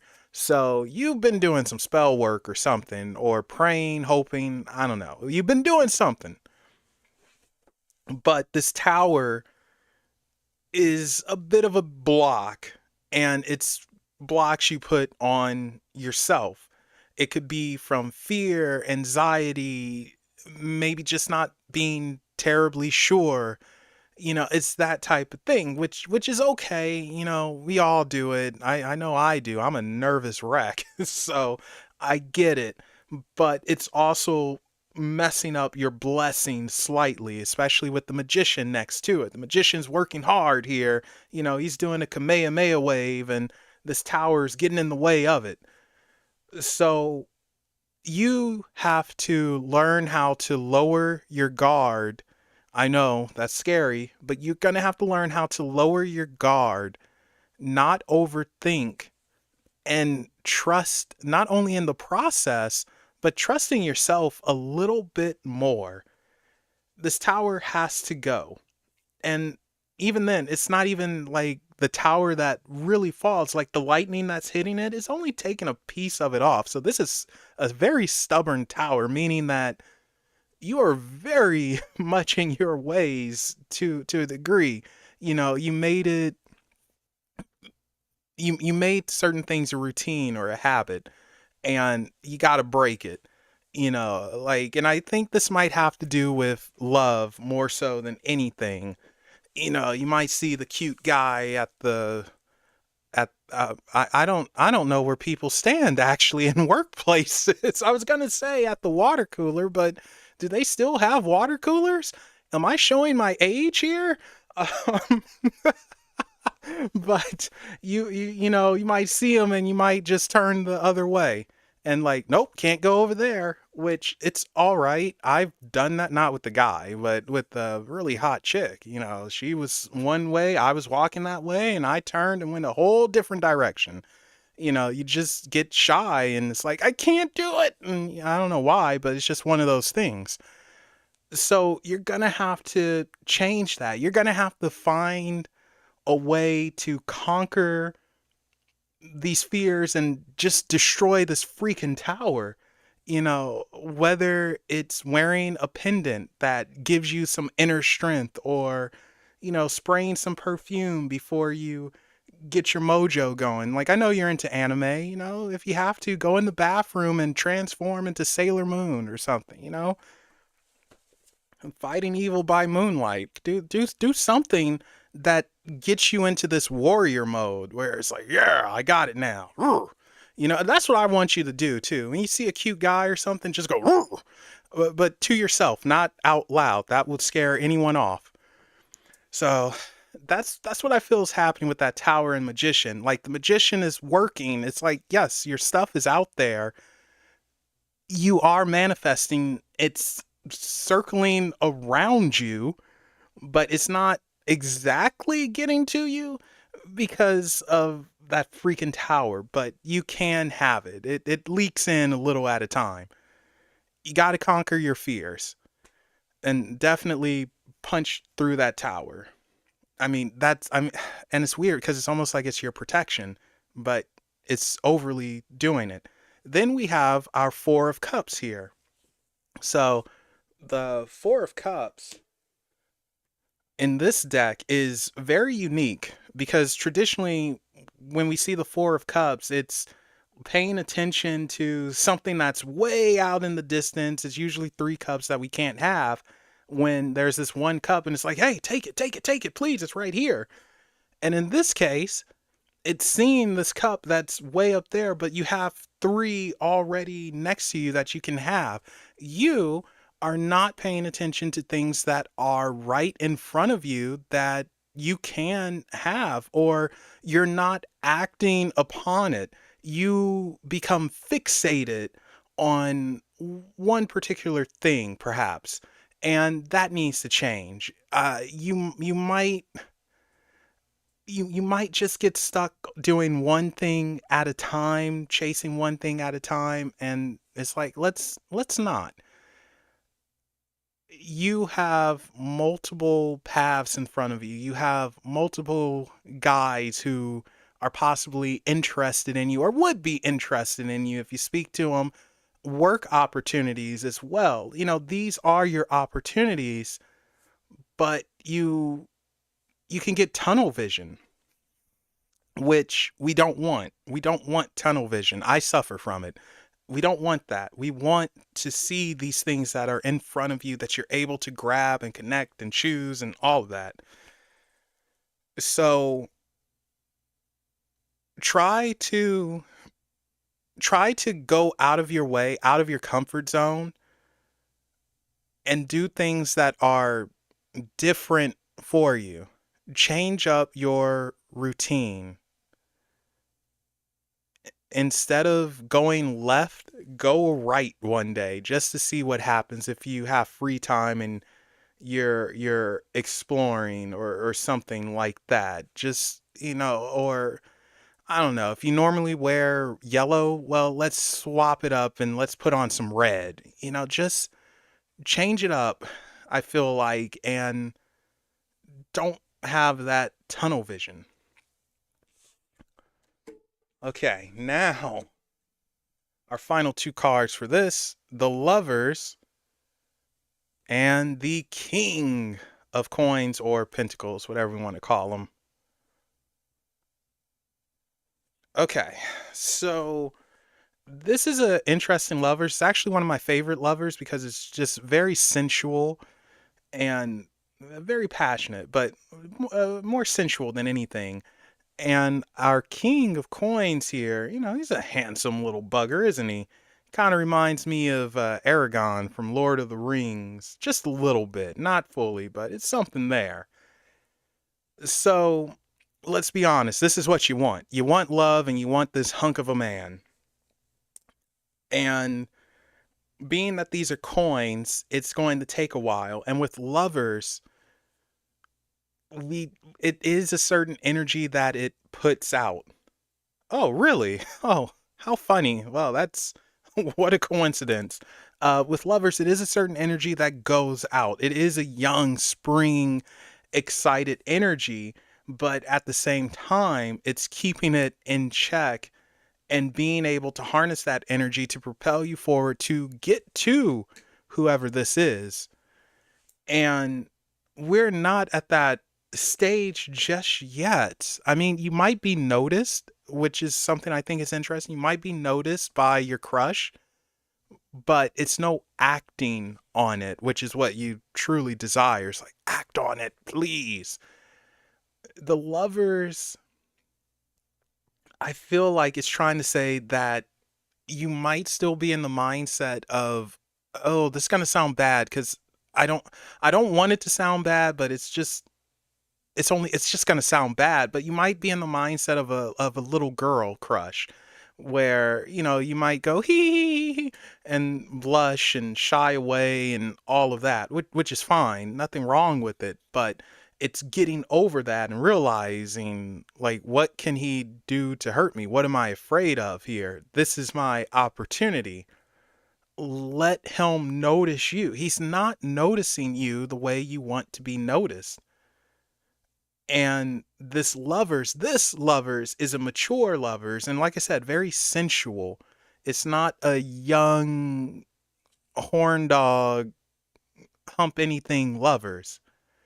So I feel like these last two cards are trying to tell you, like, you have to toughen up and you have to be noticed. And in order to get noticed, you're gonna have to wiggle your bum a little bit and give them something to notice and not shy away and not allow your workings just fall to the floor for no reason. You're creating the opportunity, yet you're not walking into it or allowing it to, or excuse me, or opening it up. It's like you'll go the opposite way because of that freaking tower and being shy or protective and then having the tunnel vision. I'm sorry if I'm sounding mean. I'm not trying to. So, Melissa, you are going to have to change up yourself. You're going to have to change up your routine and step out of that comfort zone. Again, kind of ironic I'm saying this, and be noticed. You can't allow your fears to dictate what it is that you do. And this isn't just for love, this is for work and friends and everything, or else you'll get stepped on or you'll miss out. I think you're going to have probably a couple of opportunities here, and it's up to you to take them or not. And if you got a crush, speak to them if at all possible. And, or like I said, wiggle your bum in front of them. Just get noticed and go from there. Same when it comes to work and everything. If you want more money, you want a promotion, you have to say something. It's like, hey, what can I do to get more, or what needs to be done? And if they say nothing can be done, start planning on finding a different job. I mean, of course, get the job before you leave, but look at it that way. Look at all your options and not just stick to one thing. But anyway, there you go. On to your oracle. Pick a number between 1 and 45. I'm sorry these are going long tonight, guys, but 5 cards in an oracle, that's what happens. 11. Any particular reason for 11?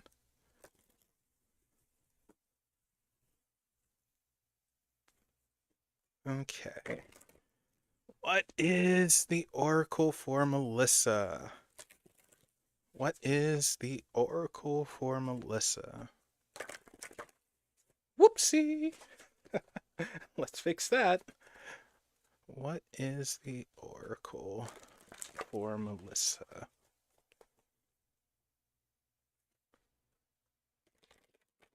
All right, hey, that works. Okay, let's give it one more mix. And let's see what we got. Number 11. Here we go. 2, 3, 4, 5, 6, 7, 8, 9, 10, and 11. Really? This is the one? All right. You have a clockwork pumpkin, a wonderful idea, the aha moment. All right, let's see what it has to say here.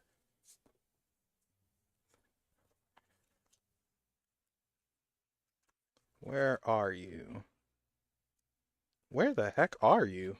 There you are.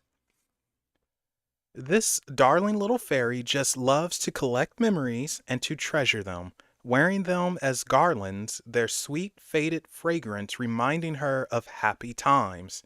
She helps you by collecting all your happy, sweet memories and keeping them from fading, too. She has wings that resemble the wonderful monarch butterfly, which is renowned for the vast distances it can travel. So these memories may be a very. Wait, sorry, wrong one, because I'm blind as a bat. I went to number. No, I'm not blind. I'm just stupid. I went to the page number and not the card number. Jeez Louise, I thought that was sounding off. Man, hold up. 39. Jeez Louise. Here we go. Notice the bright bulb. I'm sorry about that, guys. Notice the bright bulb inside the clockwork pumpkin. You are about to have an amazing moment, a brilliant insight, and a very illuminating idea. Action must be taken immediately while the idea is fresh and new. No more procrastination. Follow the aha moment with action and watch amazing change in the form of abundance, creativity, and satisfaction take place in your life. And here's the pumpkin speaking. I may look a strange muse, a clockwork pumpkin accompanied by a beautiful girl, but have no doubt. I am the new idea, the epiphany, the moment of clarity when the seeming chaos of life suddenly rearranges itself into a brilliant opportunity. You are about to be presented with such a golden idea that I want you to be ready. It may come from within or it may come from outside of you, but you have drawn it to you with the power of attraction and manifestation, and it is an idea that will bring you great riches of the body, mind, and spirit. It is time to activate your own brilliant abilities and become the abundant, enriched being you were born to be. We are so pleased we have found you.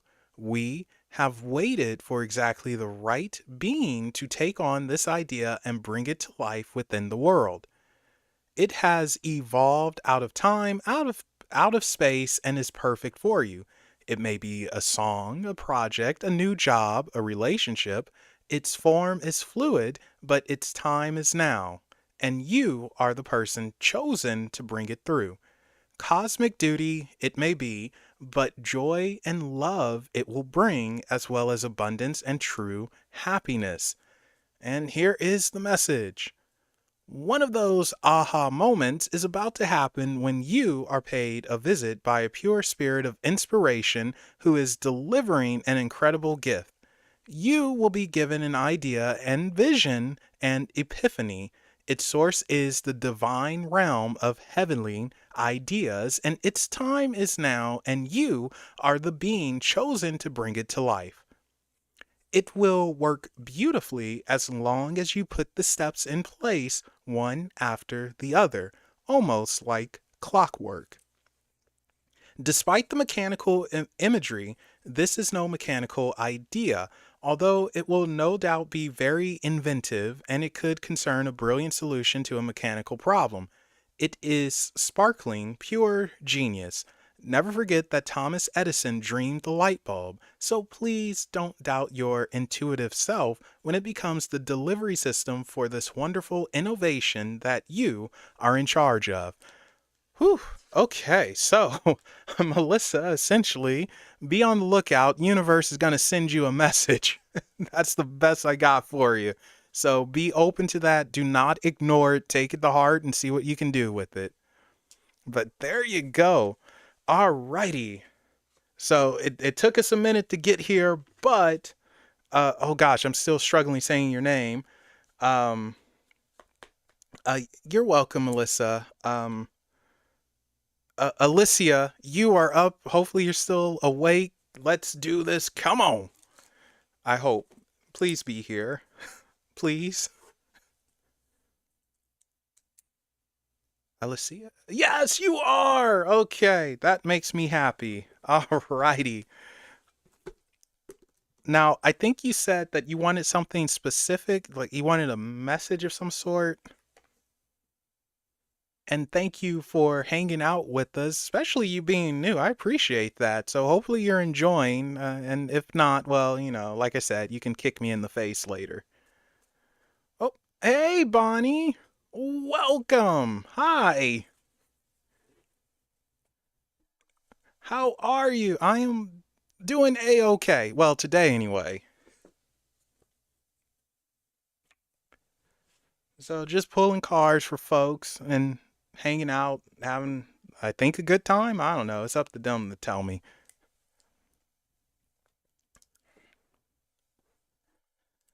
Okay, so, Alicia, we are going to the Gilded Tarot. So, let's see what I can't speak. Let's see what message is for you, or did you want to know something specific before I pull?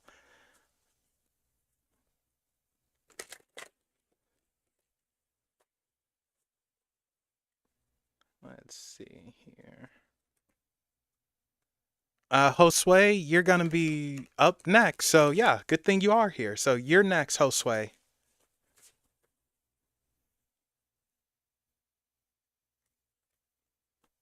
General. Okay, cool. So this is for Alessia. This is for Alessia. Whoa! Hey, don't jump out like that.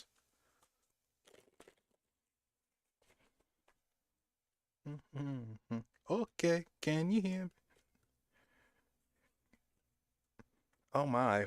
The song from Beetlejuice is in my head. Jump Jump the Line, Jump in Line. I can't think of the name of the song, but it's by is it Harry Belafonte who sings it? I think. Okay, can you hear me? All right, let's give it one more mix. Let's see what we got for you.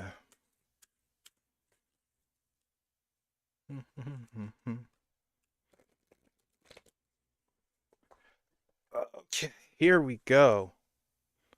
Oh, repeat. Why are you back?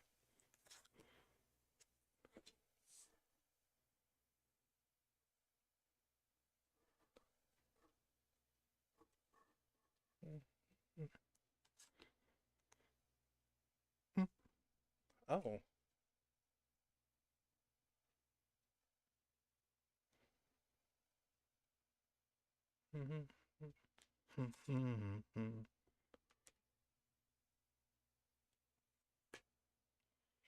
Oh, Christ.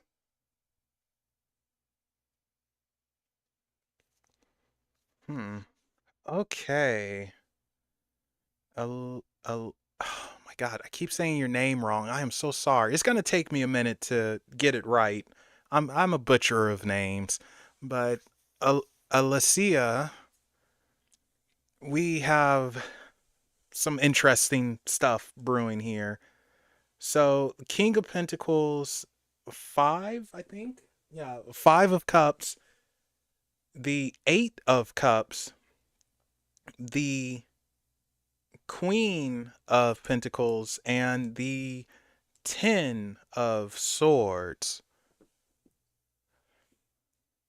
Uh, this is overall, it's almost like I don't know if you were hurt in some way or stabbed in the back or betrayed or whatever, but this is just walking, almost like walking away and just picking up the pieces, not bothering, knowing when to let go. So I would say watch out for betrayal and knowing when to say enough is enough and walking away. So our King of Pentacles here, this can be stubbornness, being that it's Pentacles and it's very earthy, and earth elements tend to be keep their roots in the ground and not flexible. But next to that, that Five of Cups is interesting because it's understanding what you can and cannot handle. I don't know who or what this King of Pentacles is, but I'm unsure if you can fully handle it. So it's okay to say, no, I'm not dealing with this. If you're dealing with the person, it's okay to not deal with them and tell them fall off a cliff. Or if it's your job and you're overworked, it's okay to say, hey, I can't do all this. I'm not going to do all this. Do what you can handle, because if you don't, you go crazy and you'll burn out. And this King of Pentacles, I want to say, is what you can't handle. It's stubborn, it's there, it's annoying. It might have to deal with work, cuz usually Pentacles is money. Money, money. Yeah, yeah. Again, that reference no one will ever get.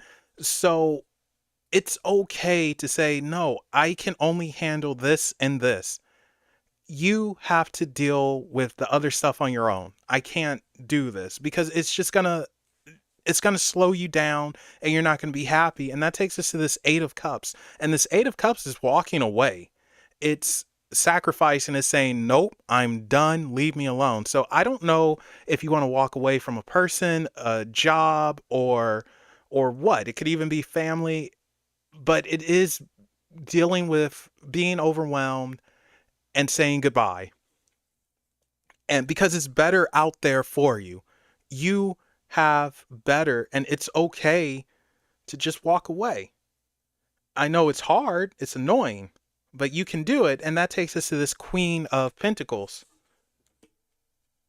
And our Queen of Pentacles here is interesting because she's not at her full potential. If you notice the peacock over here, this thing, it's not showing its feathers. Fun fact, only the males have the bright colors and everything. The females look very dull. So, yeah, males are the one that's all fancy and shaking their tail feathers and all that. But anyway, the point is you have not reached your full potential. You might be at a job or a place where you're not at your best and it's sucking the life out of you. It's time to change that. It's almost like demand better or walk away. It's okay to walk away because you're vastly approaching an ending of some sort. And like I said, it could also be betrayal because of that 10 of swords. But I'm leaning more now away from betrayal and maybe more so towards a job coming to an end, you being tired of it. And that's this 10 of swords. So our 10 of swords, it's funny because it seems worse than what it is. The swords has not pierced this person in the image. They're not actually hurt. It looks scary and everything, but they're fine. They're just sleeping. And the sun comes up, tomorrow's another day, and you could put things behind you. So you're going to have an opportunity to leave this mess behind you before it actually penetrates and hurts you and brings you down, causes you a headache, the nonsense that you don't want, that you don't need. Because I don't know, it's like you're overworked or something, or you're handling too much. Oh, okay. Well, look, we're on the right track. Okay. Well, the good news is tomorrow is another day. It gets better. You leaving is better for you because you're not hurt. You can get rid of that stress and that nonsense and have more. And like I said, with this 8 of cups here, walking away into something that's more for you, that's better for you. So you have something else on the horizon where you will actually have your potential met with this queen here. You will be better.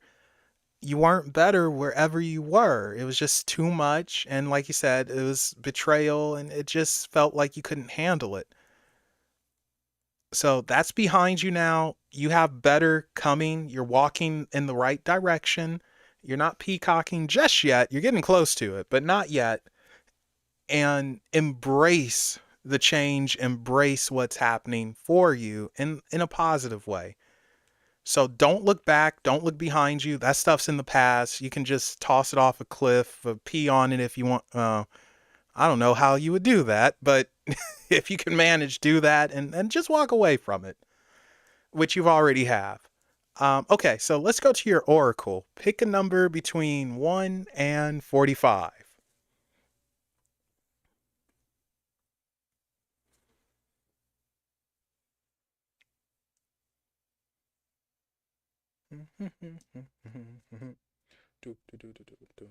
Hey, hey, hey. All right. 31. Any reason for 31? Just because, again, I've just been nosy this entire night and I just want to know. I want to know if he really loves me. All right, that's cool. If it just pops in your head, best way to do it. I can't breathe, falling in love. You know. I'm gonna have to listen to some Whitney Houston after this now. I wanna know. I wanna know. I want.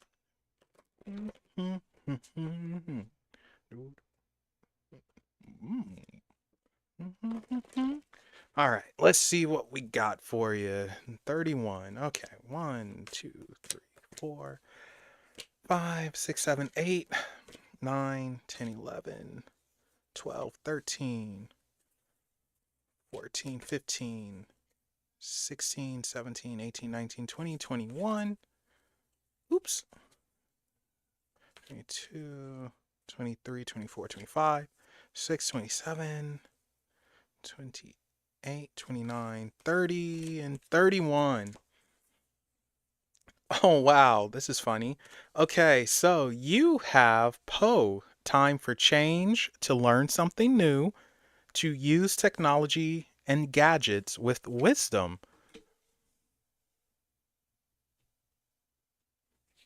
Alrighty, let's see what Poe has to say here.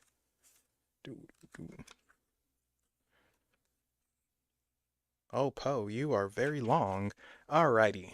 This lovely maiden named Poe, after the famously mournful Gothic writer Edgar Allan Poe, is working with the constant of change. She is watching technology's advances and assessing them, good and bad, shadows and light. So, too, you must decide what changes you will make to keep up with these shifts. Oops, where I lost my spot. Hold up, give me a second. Oh no, where? Oh, there we go. Keep up with the shifts not only in energy but in technologies that are available to you. And somehow you will know exactly when it is the right time to take your use up a level and use technology so it helps you and keeps you connected and strong. The technologies you embrace can be used for good and can be useful to effectively let people know what you can bring to the world. And this is her speaking. Tick tock, tick tock, times are a changing, and I know you too will change with the times, and yet remain entirely yourself.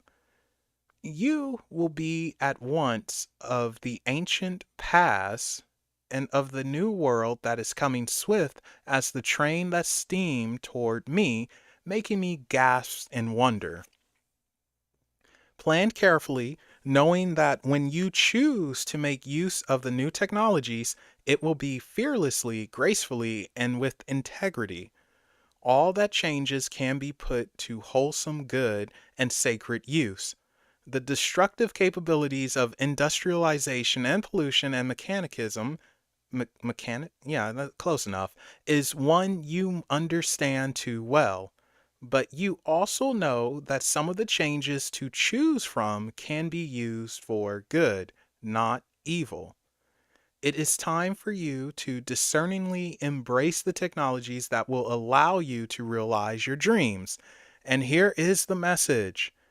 We are moving from an industrial world to a post industrial world where the nature of time, the way in which we interact with nature, and the way we live with technology we have created will shape us all. So today, think of what your relationship with technology is. Is it sacred? Are there sacred purposes to which this new tool can be put? If you feel intimidated by technology, choose one area about which you would like to learn. You may also wish to be more disciplined about your time spent online, and you may notice you have a talent for technology, for developing communication tools that link people and help us all develop communities for the highest good of all. You may soon become very adept at setting up websites or finding you love dabbling in web design, writing software, creating digital art, or posting movies you've made. You may wish to upload performances on the internet to introduce a wider audience to your skills and talents. You may also notice how people today have come to use the internet as a weapon to bully and harm others and choose never to use technology in this way. You may have a gift for concept development and have brilliant ideas for new technologies for the future. Whatever it is the right time to truly work with technology in ways that will assist not only you, but many other beings too. All right, so essentially, get into the tech field, I guess, which is kind of funny. But yeah, look into technology and communicate and all that. And it doesn't necessarily have to be technology. I wouldn't take that too literal. But whatever it is that you're passionate about, now's the time to jump into it full steam ahead and do it. Bring it to life. Whatever your passion is, figure out a way to bring it out and share with whomever. It could be the world, it could be family, friends, but the important thing is you do it, you get on it, and you express that creativity and that passion. But there you go. That is your reading. Okay. Josue, you are up if you're still here. I know it took a minute. You had a lot of people in front of you. And I just dropped my notebook.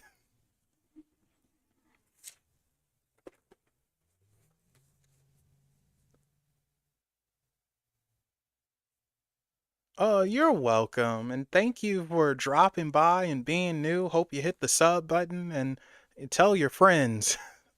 So thank you. I appreciate that.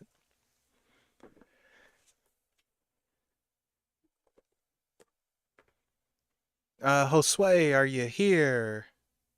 Calling Josue. Josue, are you here?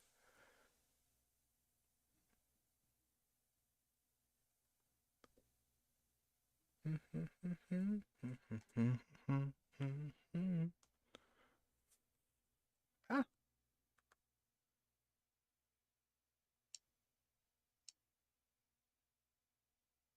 oops. Oh, okay. Sorry, I had to check a message real quick. All right, Josue, you are up, and I think you said general.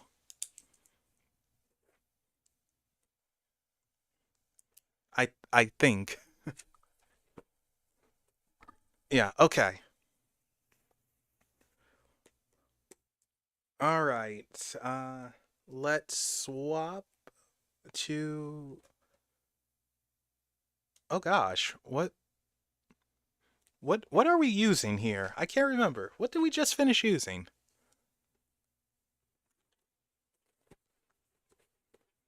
I think we're on the Gilded. Oh well. Well, I picked up the Gilded, so that's what we're using. I forgot just that quick what deck I just used.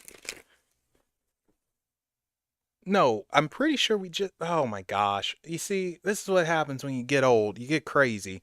Okay, anyway, I'm shuffling for you, Josue.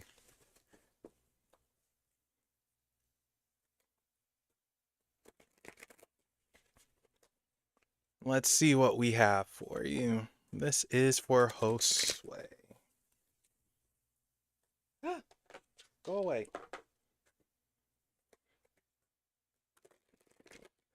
This is for Josue.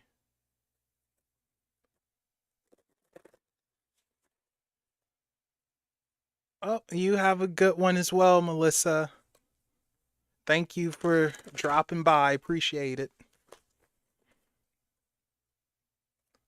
This is for Josue. Let's give it one more mix. Let's see what we got. Ooh.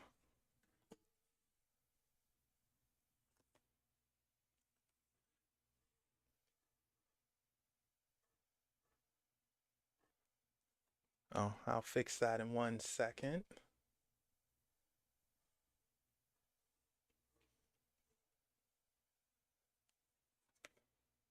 Hmm.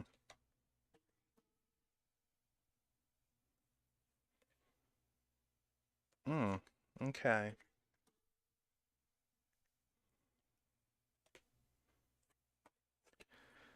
Okay, Josue. So we have an interesting pool. The Six of Wands, the Three of Wands, Judgment, the Three of Cups, and the Chariot. So Judgment is the one that sticks out the most because Judgment is almost like it's time to pay the piper type of deal, where basically karmic energy comes back. That's putting it simple. Karma doesn't act well. How whatever. I'm gonna confuse you. Oh, there you are, June. Okay. All right, that's all right. I can swing back to you. You're just going to have to wait a bit because, I had to jump over and other people were here, but it's okay. Um this is almost like clearing out the negative energy and the positive energy, Josue. So pretty much you're going to have a reset, but You have to get through the nonsense to have that reset with judgment. Judgment is basically showing you what you messed up at. It's those lessons and the consequences for messing up, slapping you in the face. And this is so you can learn for the next time, so you can grow from it and not just, do the same things over and over and over and never learn. So that's what's happening with judgment. Now, our Six of Wands and Three of Wands are interesting because the Six of Wands is victory and the Three of Wands is being active and going towards a goal. So I feel like with judgment here as well as the Six and Three of Wands, we're looking at you having movement and trying for victory, but not achieving it because you're going the wrong way at times. I don't know if you overindulge or if you don't give enough of your time or pay attention to certain things, but something is missing that's causing this turbulence.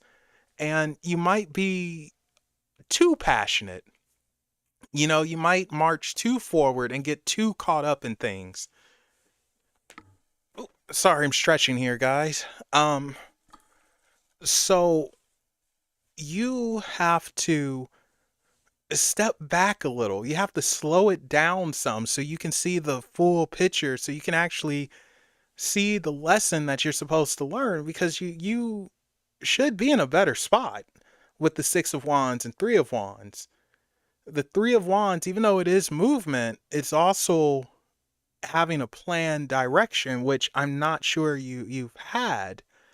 So yeah, you're being taught a lesson right now. You're facing the consequences of your actions. And you will get through it. You'll get past it. This is a temporary thing. And then you have a reset and you're going to find yourself dealing with similar things yet again. But if you've learned from previous mistakes, then you have nothing to worry about. And that takes us to our Three of Cups and our Chariot. So our Three of Cups is celebration, but it can also be overindulgence. So I'm actually going to warn you, which is something I don't normally do with this type of card. Watch out for alcohol. Like, just it might be too much celebration. So watch out for alcohol. I normally never warn like that, but I feel like I should just warn you. Watch out for alcohol. And with the Chariot, it is blitzing forward and finding that direction, knowing the direction, following it all the way and not looking back and realizing your mistakes, and you're able to get through. But the indulgence blinds you and it causes you to lose your course and your steering, and you crash and burn, which we don't want. So please watch the overindulgence in substances and everything, because right now you're being taught a lesson and it's a sucky one. But if you passed, like, you would have been on cloud nine, you would have had your victory and taken victory laps and all of that, and you would have gone elsewhere. So be prepared for a reset. Things are going to improve and get better, but you're going to face similar situations. Watch the alcohol when you celebrate and stay on the path with the Chariot here. Like, going forward, you will see everything you need to see. It's only one way to go. Judgment, however, is still going to be watching, and yeah, there are going to be consequences for your mistakes because you're working with spirit as well. And, they don't like putting their money on someone who's not going to do right. So you got to remember that. So just, watch yourself, be careful, take it slow, see your mistakes, learn from them, and let's not repeat them. All right, let's go to your oracle. Pick a number between 1 and 45.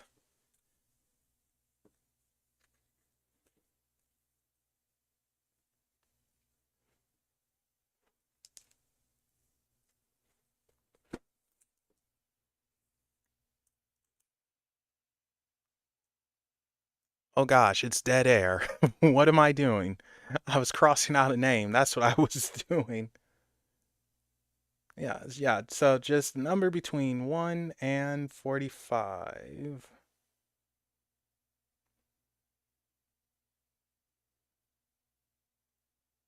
Doot, doot, doot, doot, doot. So what? Oh, darn it. I was getting ready to ask, what number will you pick? But 33. Okay. 33. 33. Um,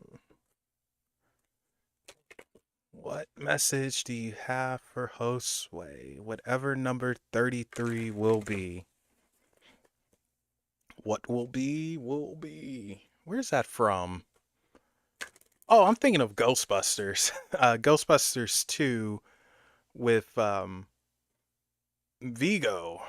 And he says something like, "What will be," something like that.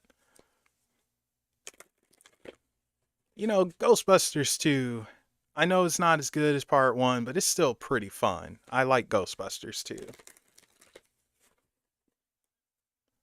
Now, the Ghostbusters after that, I don't like that much.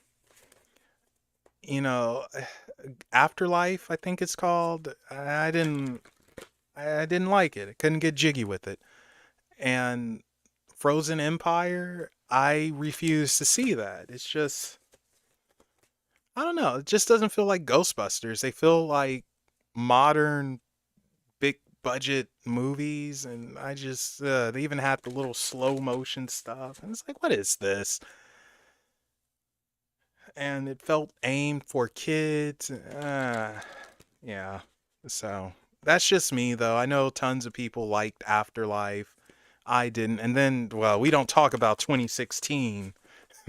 That was thrown into the abyss, and for good reason.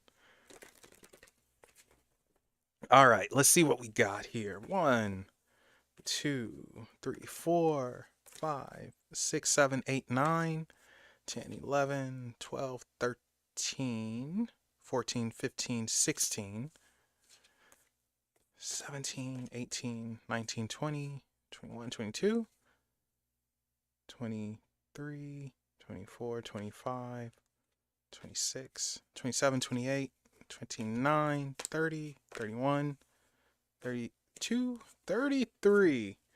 Here we go, Josue. So you have Lady with the Bosch Egg, Ancient Wisdom. Oh, hey, Niema. Because 2016 is a god awful movie. It's a lot. I won't get into it, but it's just terrible. It's not good. It was basically a bad SNL sketch. There we go, sketch, not sketch. Okay. 31, 31, 31, 31.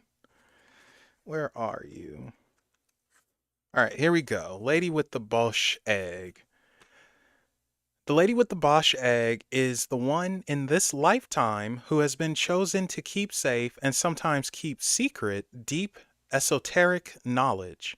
Throughout history's most troubled times, there have always been courageous beings ensuring that sacred knowledge was kept alive. Even though the world may burn and disasters befall humanity and wars take down cities, there will always be those brave souls who will take the knowledge represented by the Bosch egg, camouflage it, and keep it safe so that at a later time, when the world is finally ready, we can all learn. And here she is speaking. My town is on fire. The night sky is full of screams and smoke, and I have done what I can to safeguard this treasure from the sacred library. I will keep it safe, record its wisdom. Oh my gosh. I think I need some water. Record its wisdom and ensure that these truths stay alive for a future time. I hope that you understand the history of the knowledge you crave and respect and acknowledge the freedom of the times you live in now, and do the work yourself. It may be that at some time you too will find my egg and that you are the person chosen to speak of the knowledge others thought was lost. Or it may be that you too are a guardian of wisdom. If you are, know when to keep silent, know when to keep to yourself, and know that some secrets come to light at the right time. I bring you now the symbols of the alchemists, the secrets of Gnostics, and the wisdom of the magicians and the witches and the herbalists, all saved for this time in the strange form of the egg. And here is the message. It may feel to you that you are receiving wisdom from ancient sources and that some of its energy may feel unfamiliar to you, even dark. It is likely that you are receiving messages from times when people like you, misfits and mystics, were oppressed and punished for their natural gifts. Explore at this time something to do with the Renaissance or medieval times and understand that the knowledge was brought through to you a very fortunate being living in very fortunate times.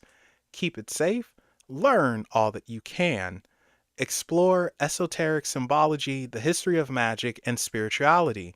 Know now that while you are safe, you may wish to keep silent about certain practices. Okay, Josue, so can't get any more simpler and to the point than that. Basically, continue your studying, continue your research, and put that focus there and not so much on extracurricular activities, we'll say. Slow down, like if you're drinking a lot or smoking weed or whatever, slow that down and communicate more with spirit. Look to them for guidance. Don't ignore them and follow the signs. It will take you to where you need to go. You will get that information you need and you will come to an understanding and you will break this cycle that you might find yourself in thanks to judgment. But yeah, there you go, Josue. All right, Kelvin, if you are still here, you are up. Oh my gosh, we had to get through some people, but if you are here, you are up.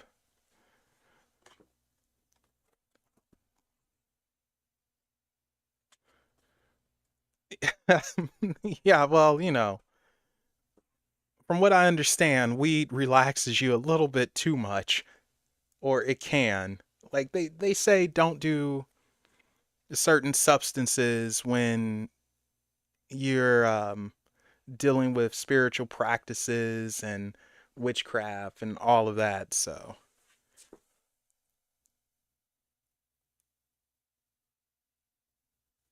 You're welcome, Josue. Mm, uh-oh. Oh, there it is. Okay. Accidentally hit something I didn't mean to hit, and the internet went all wonky, but we're good now.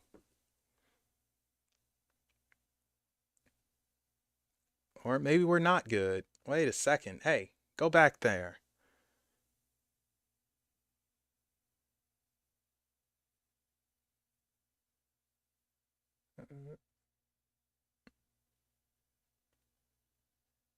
Okay, Kelvin, I think you said general, so let's do it.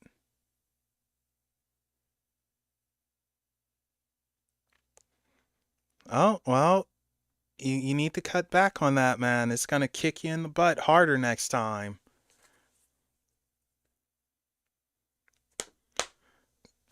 All right, and then after Kelvin, June, you will be up, and that will be it, unless you would want something, Niema.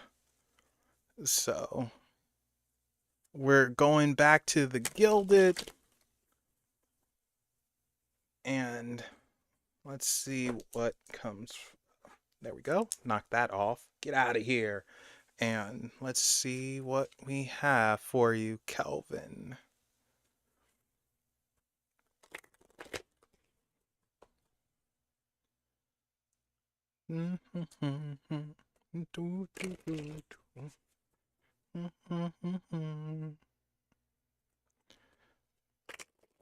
Yeah, no, that's fine. Don't worry. So you will be after June. Oh, get this. We have a new subscriber from Italy. How crazy, right? And she popped up. It was 4 a.m. over there when she popped up, and she stayed till her turn. How nice, right? So that's pretty cool. Freaking Italy. I don't speak Italian, but I'm just gonna say molto bello. I don't know what that means. It might not mean anything. All right, let's give it one more mix. And let's see what we got.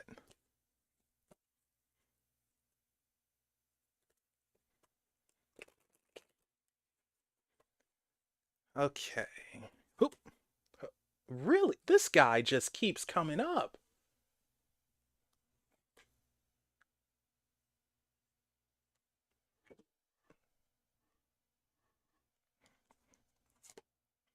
Hmm.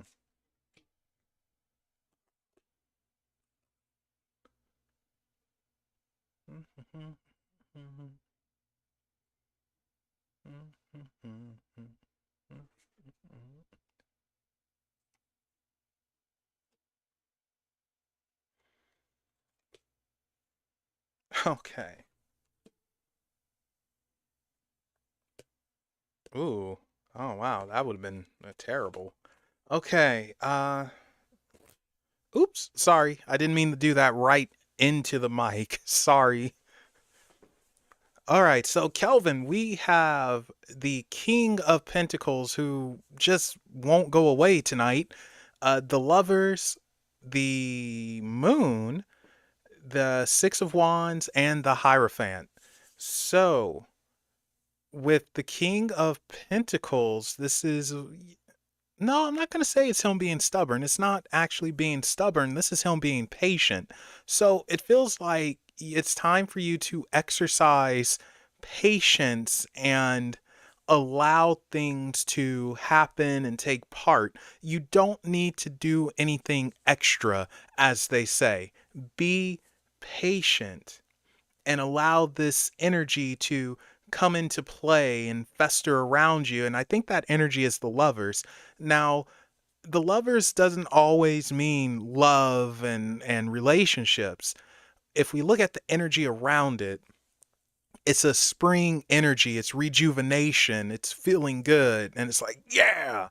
So that's what I think is happening here. It's being rejuvenated by this Lover's energy, and the King of Pentacles is not necessarily relaxing, but being patient and allow it to rejuvenate them, bring that strength back, and get ready to, Hulk out or something and punch through a wall. Not literally, but it's rejuvenation. It's feeling good, feeling better.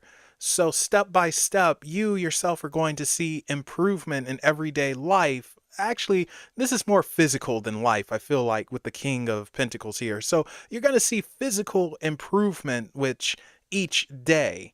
It gets annoying at times, but it's like have patience. This Lovers is strengthening you. You get stronger, faster, almost like the $6 million man. We can rebuild him. We can make him stronger, faster, all that stuff.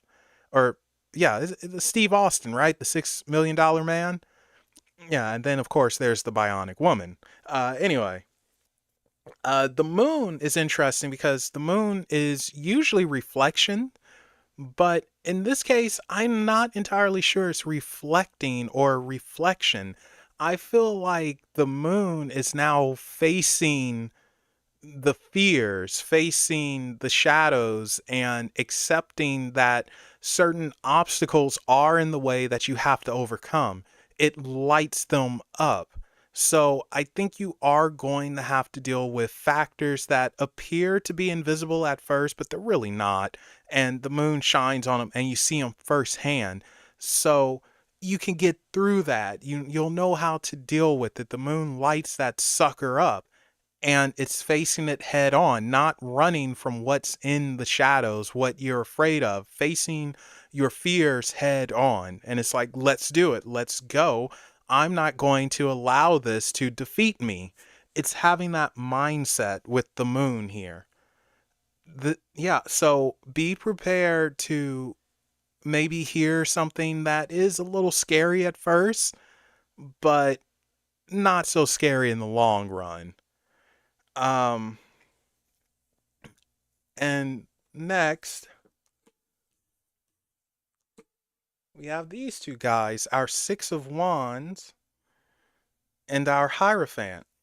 So, Six of Wands is victory, which is what we want to see. This is moving towards victory, cruising towards victory. So, victory is on the horizon. Good things are on the horizon. It just takes forever to get there, but you have a community backing you with this Six of Wands. With the Hierophant, this is using the knowledge that is gained and using that to your advantage, understanding what you need to do so you can move and push forward. Mostly physically, I feel like more so than anything. Take to heart and listen to what teachers, doctors, whatever, what they're saying, people who are in the field who know more, who this is their specialty, listen to them and take what they say to heart, and that helps propel you forward at a quicker pace. Because the Six of Wands, it wants it now. It's like, okay, let's go a little bit quicker. However, that King of Pentacles is like, no, you need to get to a certain place before you can have it quicker. I tried snapping my fingers here only to remember, oh, I can't snap my fingers. You guys hear that? That's me snapping. That's what it sounds like. Anyway, so the Six of Wands is you going towards victory. You're going in the right direction, but it's going to take time and you have to truly listen to whatever specialists say, those people who know more, and take it to heart. That's that Hierophant. It's giving you good advice. Listen to it, follow it, and you'll be a-okay and then some. Alrighty, let's go to your oracle. So, Kelvin, pick a number between 1 and 45.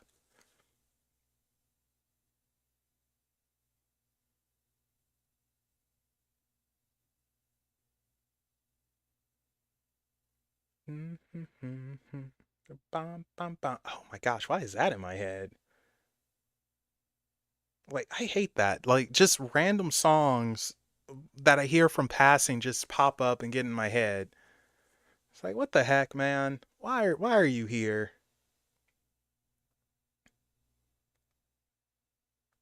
So earlier it was Whitney Houston, How Do I Know? Or I don't think that's the name of the song, but those are some lyrics.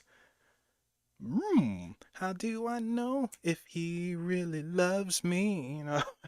I love that song though. That's a really good song. Although I have to say, my favorite Whitney Houston song is I'm Your Baby Tonight. Whatever you want from me, whatever you...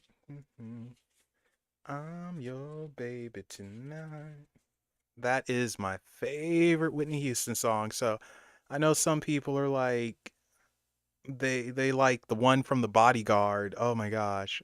Will Always Love You, which of course was originally a Dolly Parton song. 45, you got it. Man, Dolly Parton though, she loves Whitney Houston because when she sung that, and thanks to that movie, man, Dolly made chick ching chick ching.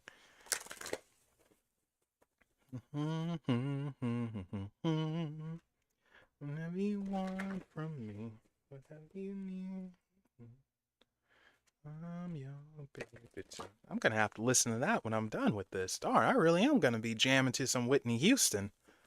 All right, 45.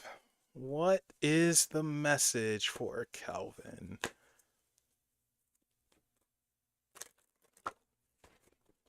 What is the message for Kelvin?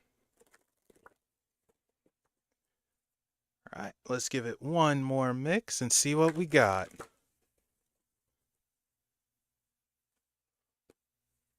Ooh, a shaka, ooh, a shaka, ooh.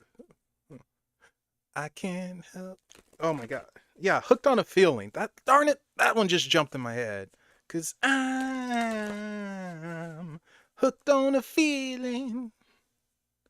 I'm sorry guys. I know I'm tone deaf too, so that's not helping matters.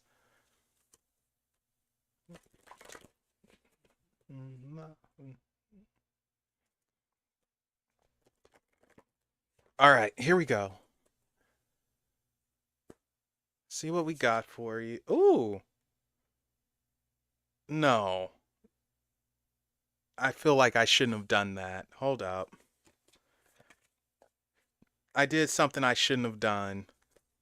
I'm sorry. I have to remix. This isn't the card for you. It was the Storm Angel, but this one, it's not the one for you. I cut when I should not have cut. So give me a second. I'm gonna reshuffle. I'm sorry.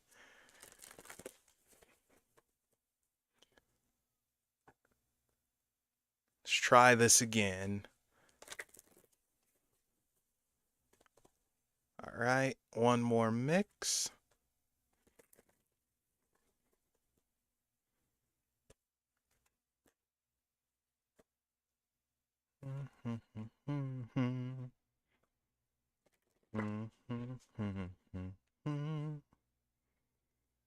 Hooked on a feeling. I am believing. All right, number 45. Whatever you may be. And I won't cut this time like an imbecile. Oh my gosh. Okay. That's so funny. So you said 45, you got 45. Quite literally the number 45 card. So that's pretty funny. And she is the witch at the end of the world. An important end, a new beginning. Storms fly about her, electrical whips crack through the heavy air with their bites of fire, and she sits among them, hugging her hourglass, holding everything together till the force creating the change has done its work. When the witch at the end of the world makes her appearance in a spread or divination casting, you will know that something's time has come. There can be no more delaying, for the change has begun. So, the best thing for you to do now is prepare for this change. Find solutions to challenges that will come up when the change comes. You will be fine, by the way, and all will be well, but there will be a time of seeming chaos and difficulty. If you are prepared and ready to let go and change and let something end, the little witch's countdown will not affect you as it will affect others who refuse to acknowledge that changes are coming and become fearful at their inevitable approach. There is nothing to fear, but plenty to prepare for. You will be safe and safe and well and very ready to embrace the new world. And here she is speaking. I am not wicked, but I am a witch, and changes are made when the world bends and shifts. I hold this hourglass up to you now, so you know that the time for an ending is almost upon us. You can see the signs all about you, the strange weather, the hurricanes, the cyclones, the earth changes all about us, but so many simply say, I am wicked for showing you this. They blame me for what they call the catastrophes, and they ignore the signs. They are with you, and it is time to be ready. We are all about to experience a huge change, and it will be for the better. But while we hold on to the old, the storms will blast us, and the land will shift, and self healing will look like destruction. And here is the message: experience an important and significant rearrangement of life on a personal or global level, affecting power sources, systems, and relationships, changes in law, legal systems, the economy, and values and beliefs. There may be a need to be able to live more simply and in harmony with nature. There is nothing to be frightened of, only a voyage to weather, and you'll make it through to the other side of the storm. The changes are part of your journey to a fifth dimensional world, of the shift to a more peaceful planet where shadows and light are loved and accepted. All is well, and the little witch will keep the world safe till we reach the other side of these changes. All is well. Okay, so Kelvin, basically be prepared for a shift happening in your life, positive shift, and maybe even something you've been working towards. And it's supposed to happen. It's going to happen. Don't fight it. Allow it to. And like I said, be prepared. It's only going to lead you to better. It's not hardships or nonsense, but better. But there you go. There you go, Kelvin. All right, June, we have circled back to you. You are up. And then Niema, if you're still here, you are up. And then I am calling it a night.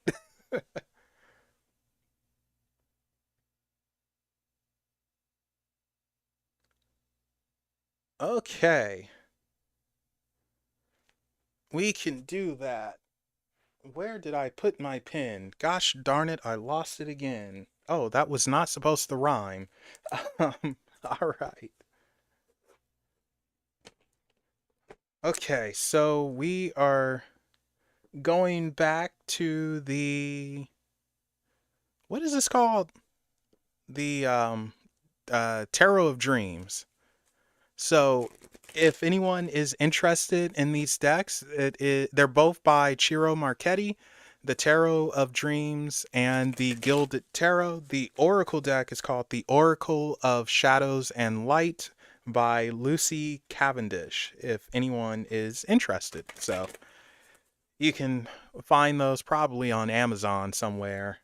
I don't know where I got these actually, now that I think about it. One of them might have been a gift. No, no, no.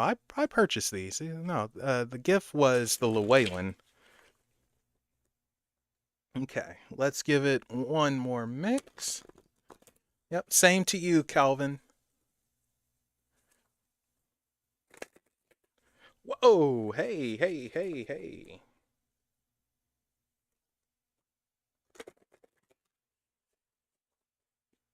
All right, this is for June. This is for June, and cats are fighting outside, unfortunately. So someone is having a bad day. Mm.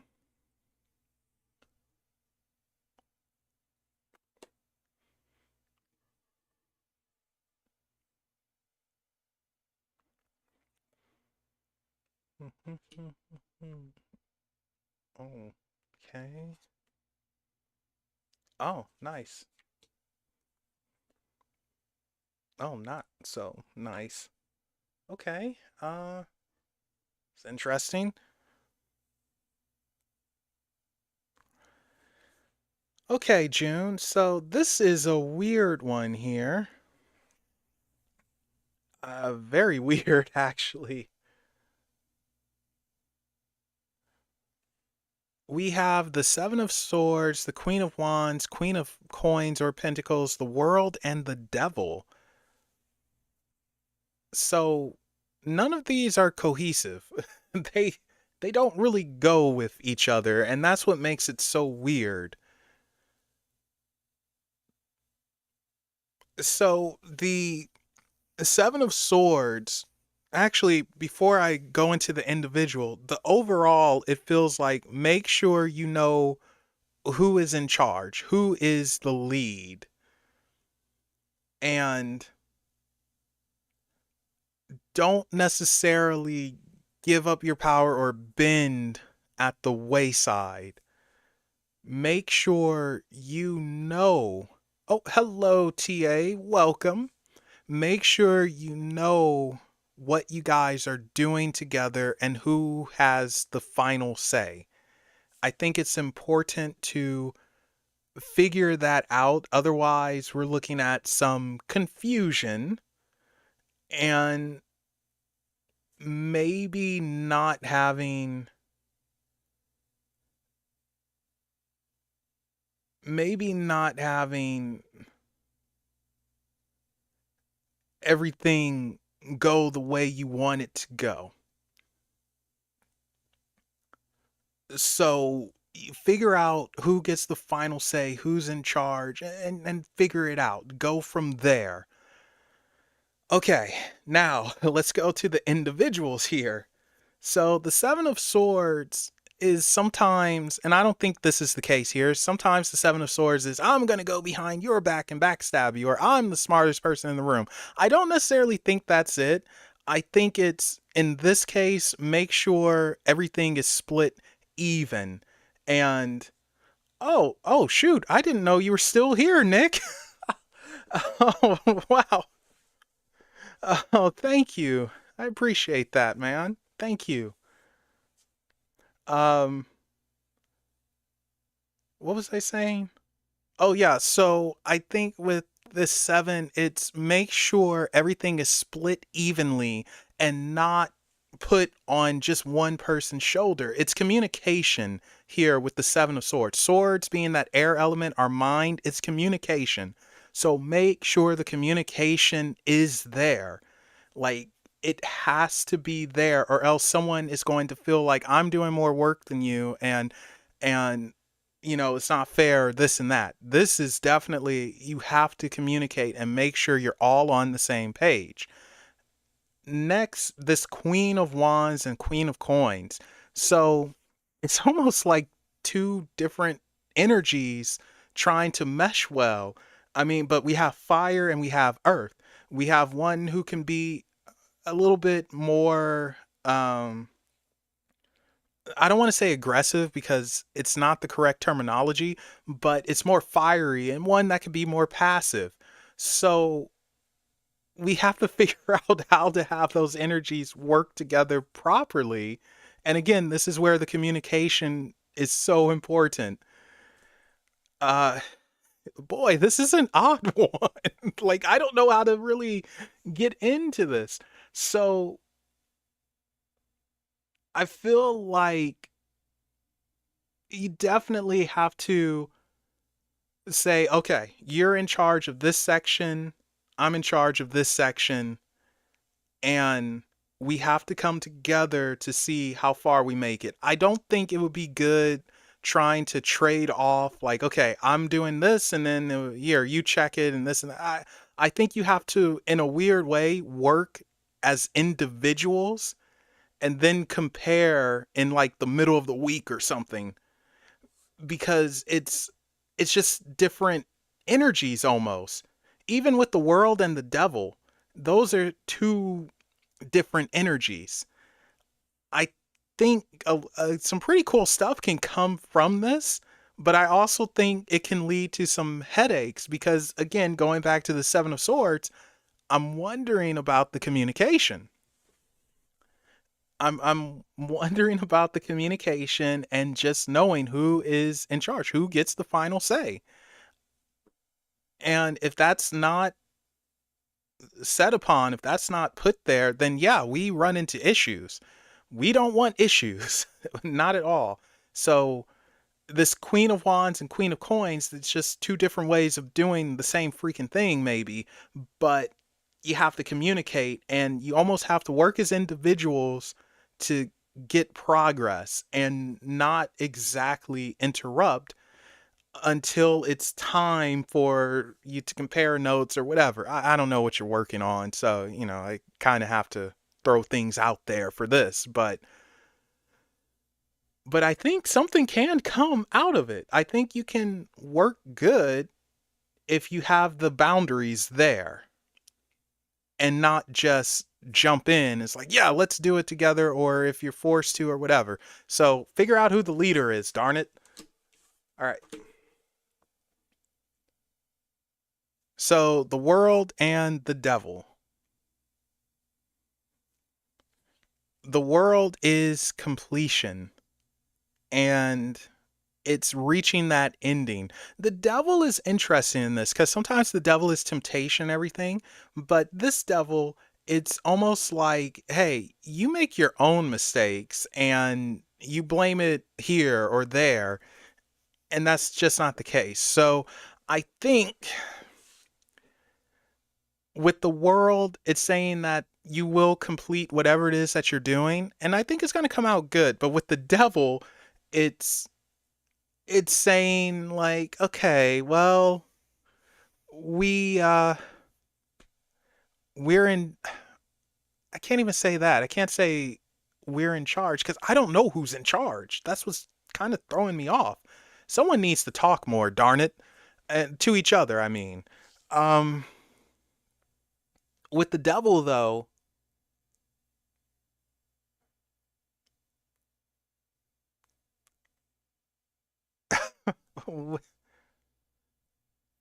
yeah, again, two different energies. With the devil, it's I don't even freaking know. I'm actually going to get some clarification here. You're the only one who's getting some extra cards here. So we're getting some clarification for the devil. Let's see what's happening with the devil. Because this is a weird one. The world is our completion. It is making it through somehow and completing the task, but I don't know if you would be happy with the completion. It's that type of thing where working is a bit more taxing than it should be because of the communication. You have to communicate, and you have to figure out a balance between the two energies. Okay, let's see. Just some clarification for the devil here. That is not helpful. That is not helpful at all. But okay. So, sorry for the glare. We have the Ace of Cups and the High Priestess. So, the Ace of Cups is usually emotion and presenting opportunity, and the High Priestess is listening to your intuition and everything. So, this paired with the Devil, I'm feeling like, okay, I think I get it now. I'm feeling like a leader has not stood up. No one knows who's in charge. That's what needs to change. And definitely with this Ace of Cups, it has to be some form of communication so you can get things done better and sort of work as individuals, but at the same time work in a cohesive manner. You have to go with each other's strengths. And if someone is weak at something but the other person is strong with it, then it's like, okay, can you do this? I suck at it, but you're good at it, and you suck at this, but I'm good at this. So it's almost like feeding off of each other, and I don't know if you're doing that. Got to feed off of each other, especially with the devil here. And you can't be afraid to say, hey, I'm lost. Hey, I'm confused. I need help. So I think that's what needs to happen here. You have to communicate and be honest and say what you're weak at, what you're strong at. And then we get things flowing and speaking, and it goes good, and we get to that world, that completion. Because if you don't have that, this feels frustrating and just sort of weird and out of whack. but this can turn around. We can get it working. We can get it rolling, which I think will happen. But you got to be communicative, and you have to pretty much say what's your strength, what's your weaknesses, and go from there. Um, but yeah, so this is a this is a tough one. This was the hardest one tonight because that's it's difficult. I would also say that take a day away from work and just hang out, have some drinks, and connect. I think that's very important as well because sometimes work has a way of dividing friendships, and sometimes you have to know when to leave it at work and when to just have some time together. I think with the devil here, that is going to be needed. So, if at all possible, hang out, have some burgers, fries, whatever. I don't know. Just whatever it is, wherever you hang out and not even think about work or talk about it and just be cool. Oh, well, somebody need. Oh, good lord. Well, I can't help with that part, but yeah. So there we go with this. So, someone pick a number between 1 and 45.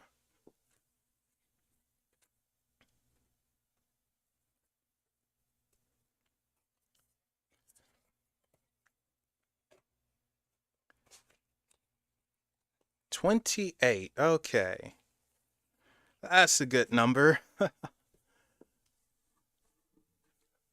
28. All right.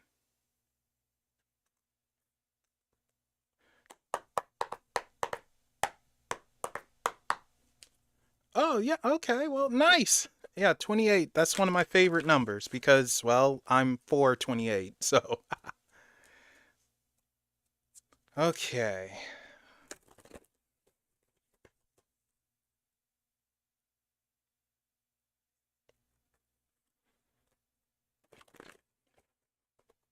All right. What is the final message here?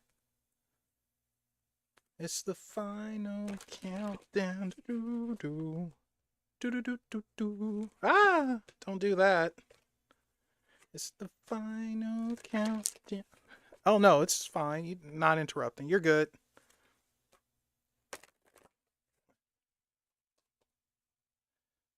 Okay. Let's see what we got. I was saying don't do that to myself. I dropped some cards because I am butterfingered and fatigue is hitting in. I've been at it for 3 hours now.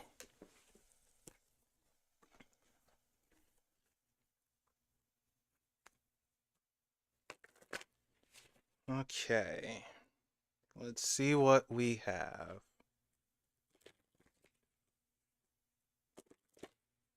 28. 1, 2, 3, 4, 5, 6, 7, 8, 9, 10, 11, 12, 13, 14, 15, 16,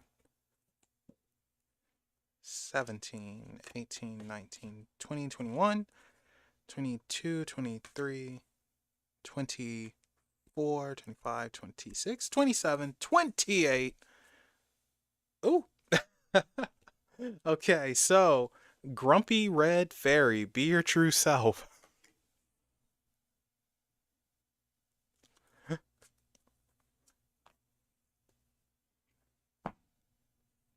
All right, let's see what she has to say here.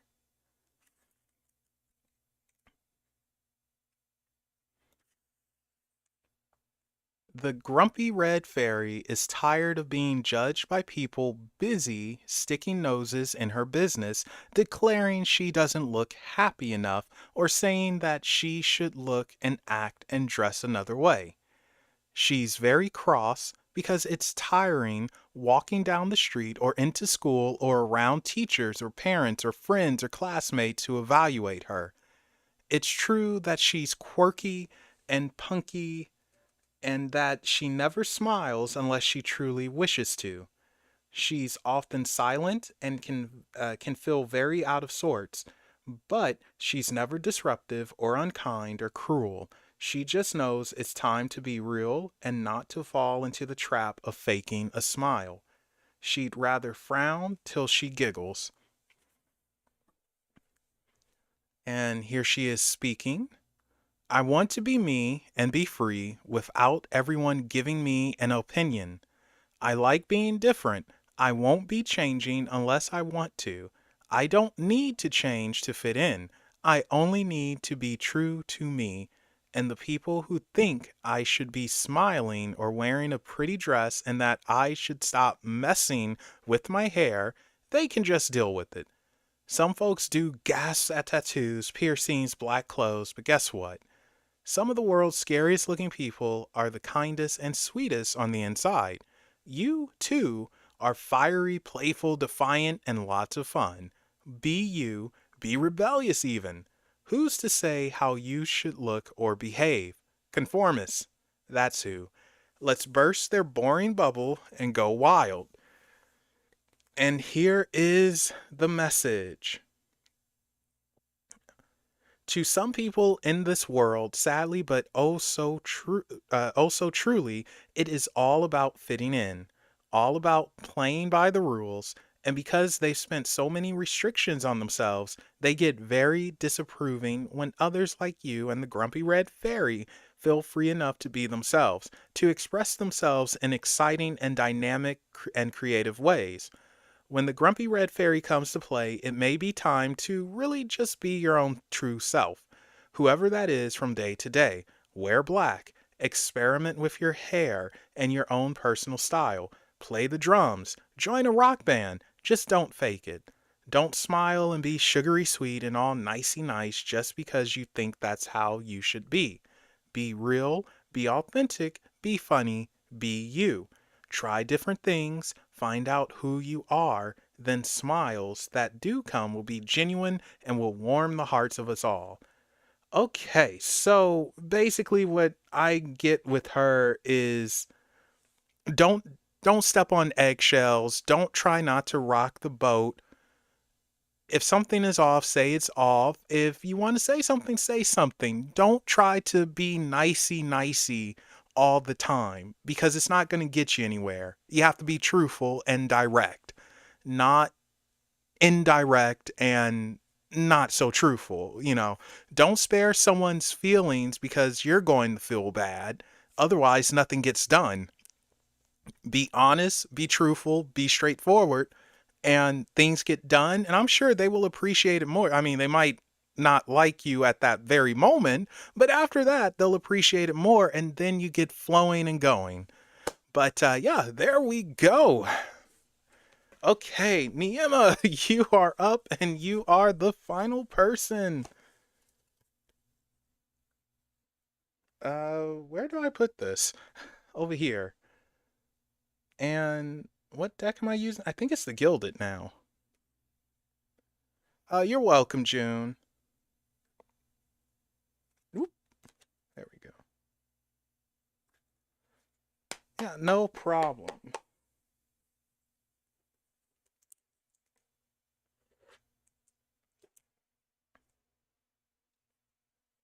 Okay, so Niema, 5 cards from the Gilded Tarot. Let's see what comes out for you. Do do do do do. It's the final countdown. Oh my god, get out of my head, final countdown. Let's see what we got for you.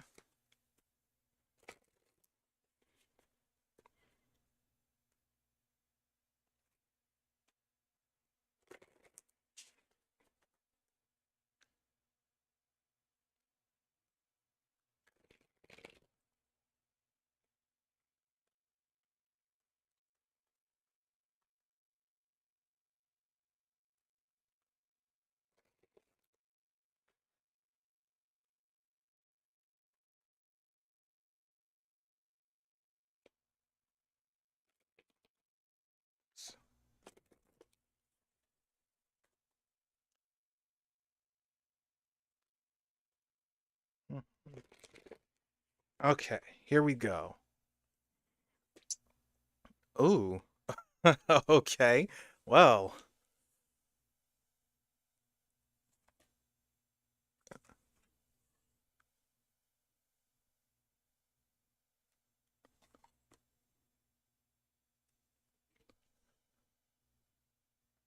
oh dear. Okay.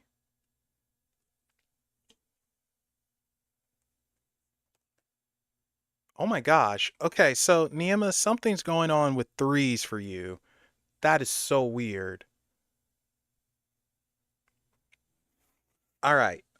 We have the devil, the high priestess, the three of pentacles, the three of cups, the three of wands.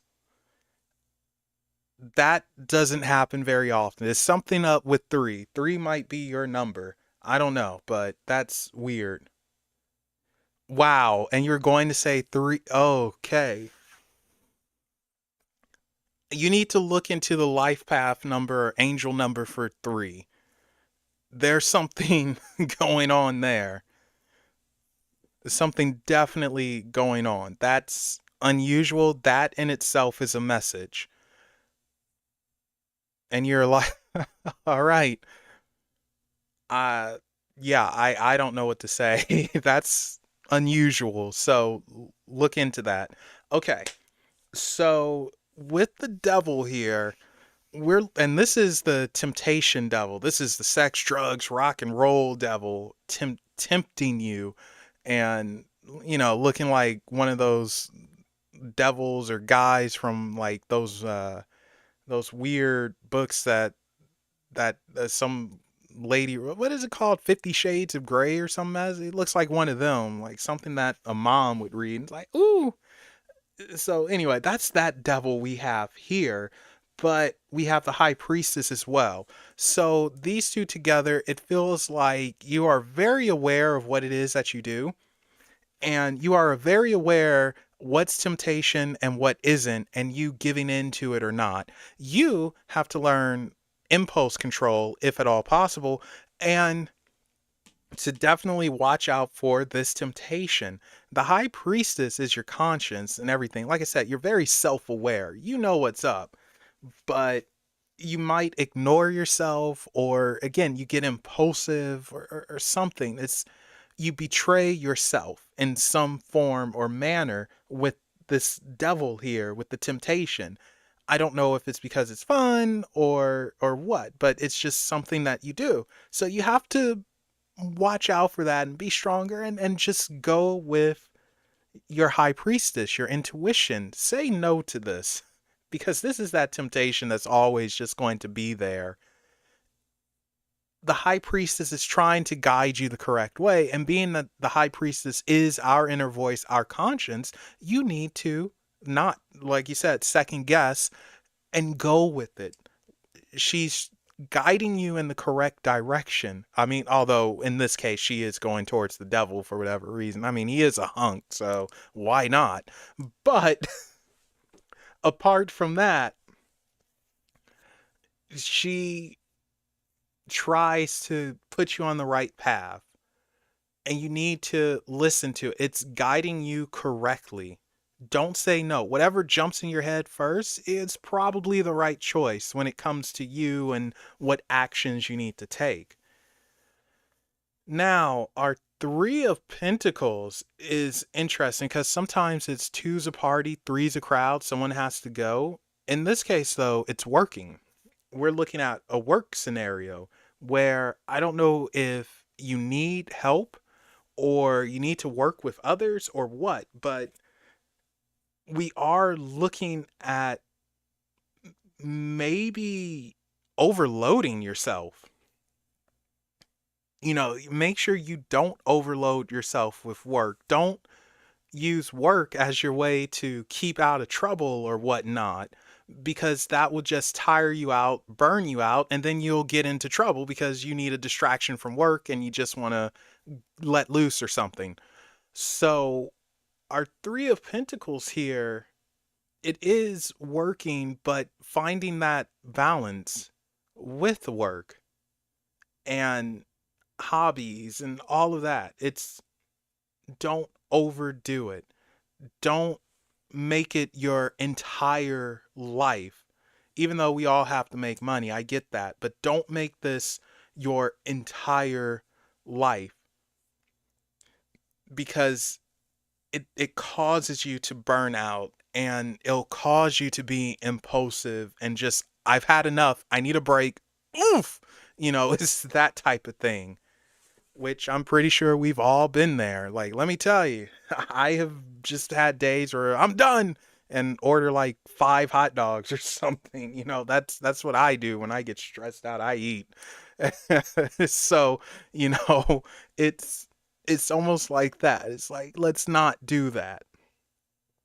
And here's the other thing too, because with this 3 of Pentacles, it feels very artisan and it's needing appreciation. I don't know if you're receiving the appreciation you should be properly receiving yet, but your hard work will pay off and you will be appreciated because of your dedication and what goes into it. I think once that starts rolling in, things are a little bit different and easier to handle. Now, our 3 of Cups and our 3 of Wands. So the 3 of Cups is celebration usually with females. Like it's traditionally a feminine card. It usually involves women. And our 3 of Wands is movement. It's getting moving away from a situation. So I don't know if you're going to be doing stuff with girlfriends or anything anytime soon or what, but it does feel like a celebration of sorts, but you move on from this, which I think is very interesting with this 3 of Wands. You have your work, you have your fun celebration over there, but then you move on. So we're looking at a growth here. And being that these are wands, we're looking at passion, we're looking at creativity and going towards that. So I want to say be prepared to do more creative endeavors and it's going to pull you away from whatever this is in the center here. Even though you need the celebration, you need the fun so you can relax a little bit from your work, you pull away from it. You go away from it and go towards new creative endeavors. And it opens up for you. So I think that is just very interesting. And I I want to say it's inevitable. Like maybe you find inspiration or something like that, but you go down a new path. Well, not necessarily a new path, but you do discover more about yourself, and it is a newness, and I almost want to say self love as well. And you're able to go down this creative path even deeper and better, and leave some of this behind. So be prepared. Very interesting, but listen to yourself more there and watch out for that devil, that temptation. All right. So I'm going to say pick a number between 1 and 45, but I think you've already settled on 3, right?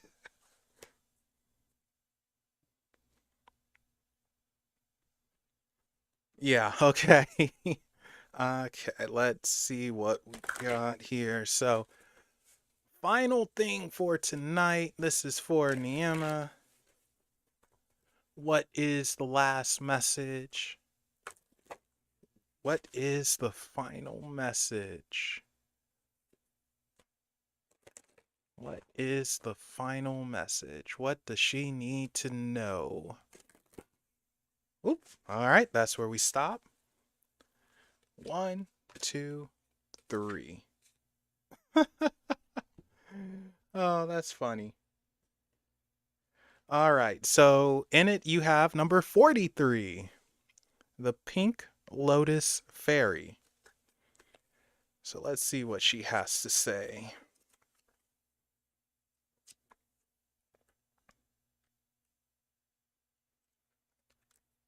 Oh, she has to say a lot. Oh, Christ. Okay. A time for spirit. You may love your guilt free rants, staying up too late, and happily behaving badly, but you're about to balance all that out with some very powerful new spiritual teachings and connections. You are to meet a wise one who seems very still, very slow, and very peaceful. She will be tranquil and serene, immersed in a path that until now has felt too slow or foreign for you. But this teacher, who is represented by the Pink Lotus Fairy, will assist you in finding more of your soul's true wisdom. Within this time of inner discovery, you will commit to disciplined new training in the mental realms, study and physical movement that is unfamiliar to you, all of which helps you to naturally choose thoughts that are empowering. Oh, God, not this word!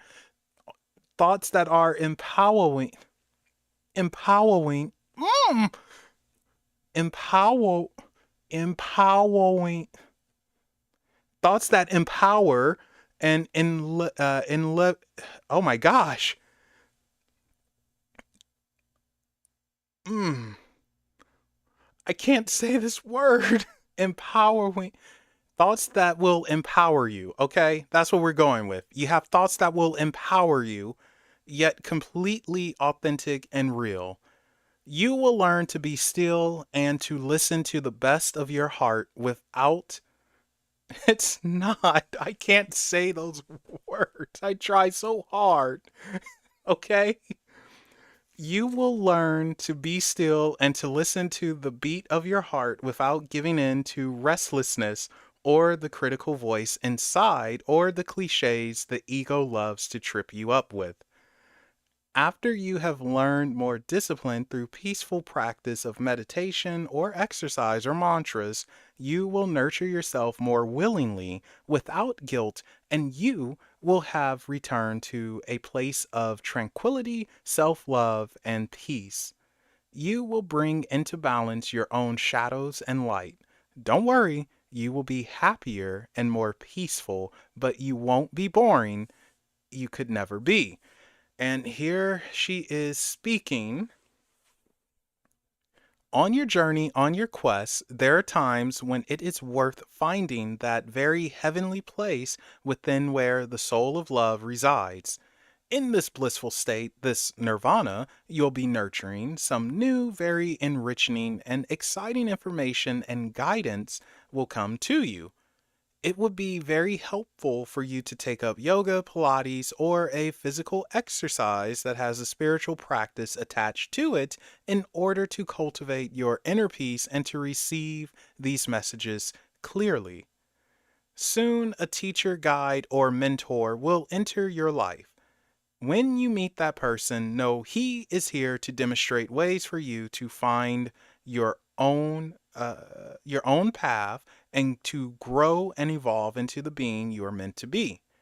Go within, look deeply into your heart, and find the love that overflows in its secret, quiet places. Your love is rich and warm and flowing still, and it is time for you to renew your connection to the source via the teachings you will be introduced to soon. When you patiently learn from a good teacher who is pure in intent, your powers of focus, telepathy, intuition, and inner peace, no matter what the outer circumstances, will be greatly amplified. And finally, the message. Spiritual quests, travel, calm, relaxed yoga pose, self love, and self acceptance. Third eye and crown chakra activation, chakra awakening, connection to all crown chakra connected to the universe, receiving universal love messages, self connected peacefully to the earth, peacefully flowing energy in the body, tranquil, sublime spiritual moments of connection, blessings showering upon you due to correct relationships with body and soul. Time to take a class, course, or new study program. Time to welcome in a new teacher, either in the form of a physical being or perhaps a path that speaks to your heart at this time, or a spirit guide who resonates with you. Know that while this path and tranquil, easeful philosophy may seem out of character for you, it is a deep and true part of yourself that has long yearned for acknowledgement, fulfillment, and the nirvana that is on its way. Oh boy, and there we go. You had the longest freaking oracle. Um, Essentially, open up to different paths because they're there for you. If you want to go down them, it's always your choice. It's only going to make you better. So, I mean, yeah, you could look into yoga if you want or some tai chi, but the the the fact of the matter is though, new things approaching, coming to you, and it's going to involve a spiritual lesson that only betters you. But yeah, there you go. We are done. Okay, I can stretch out my legs now. Oh my gosh. Yeah, no problem.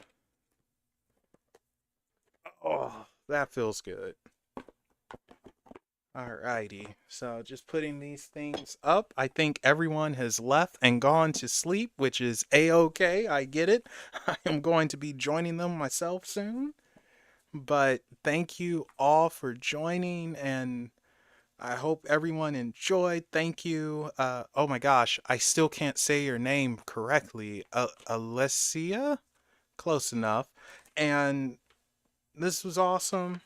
I hope everyone has a fun, safe Thanksgiving. And, it's not always about grubbing down and everything. It is about spending time with people we do care about and love. And even those we may not love as much, but we do care about them in our own way. So, with that said, everyone have a happy Thanksgiving. Have a happy upcoming weekend. And I will be seeing you next time. Bye, everybody.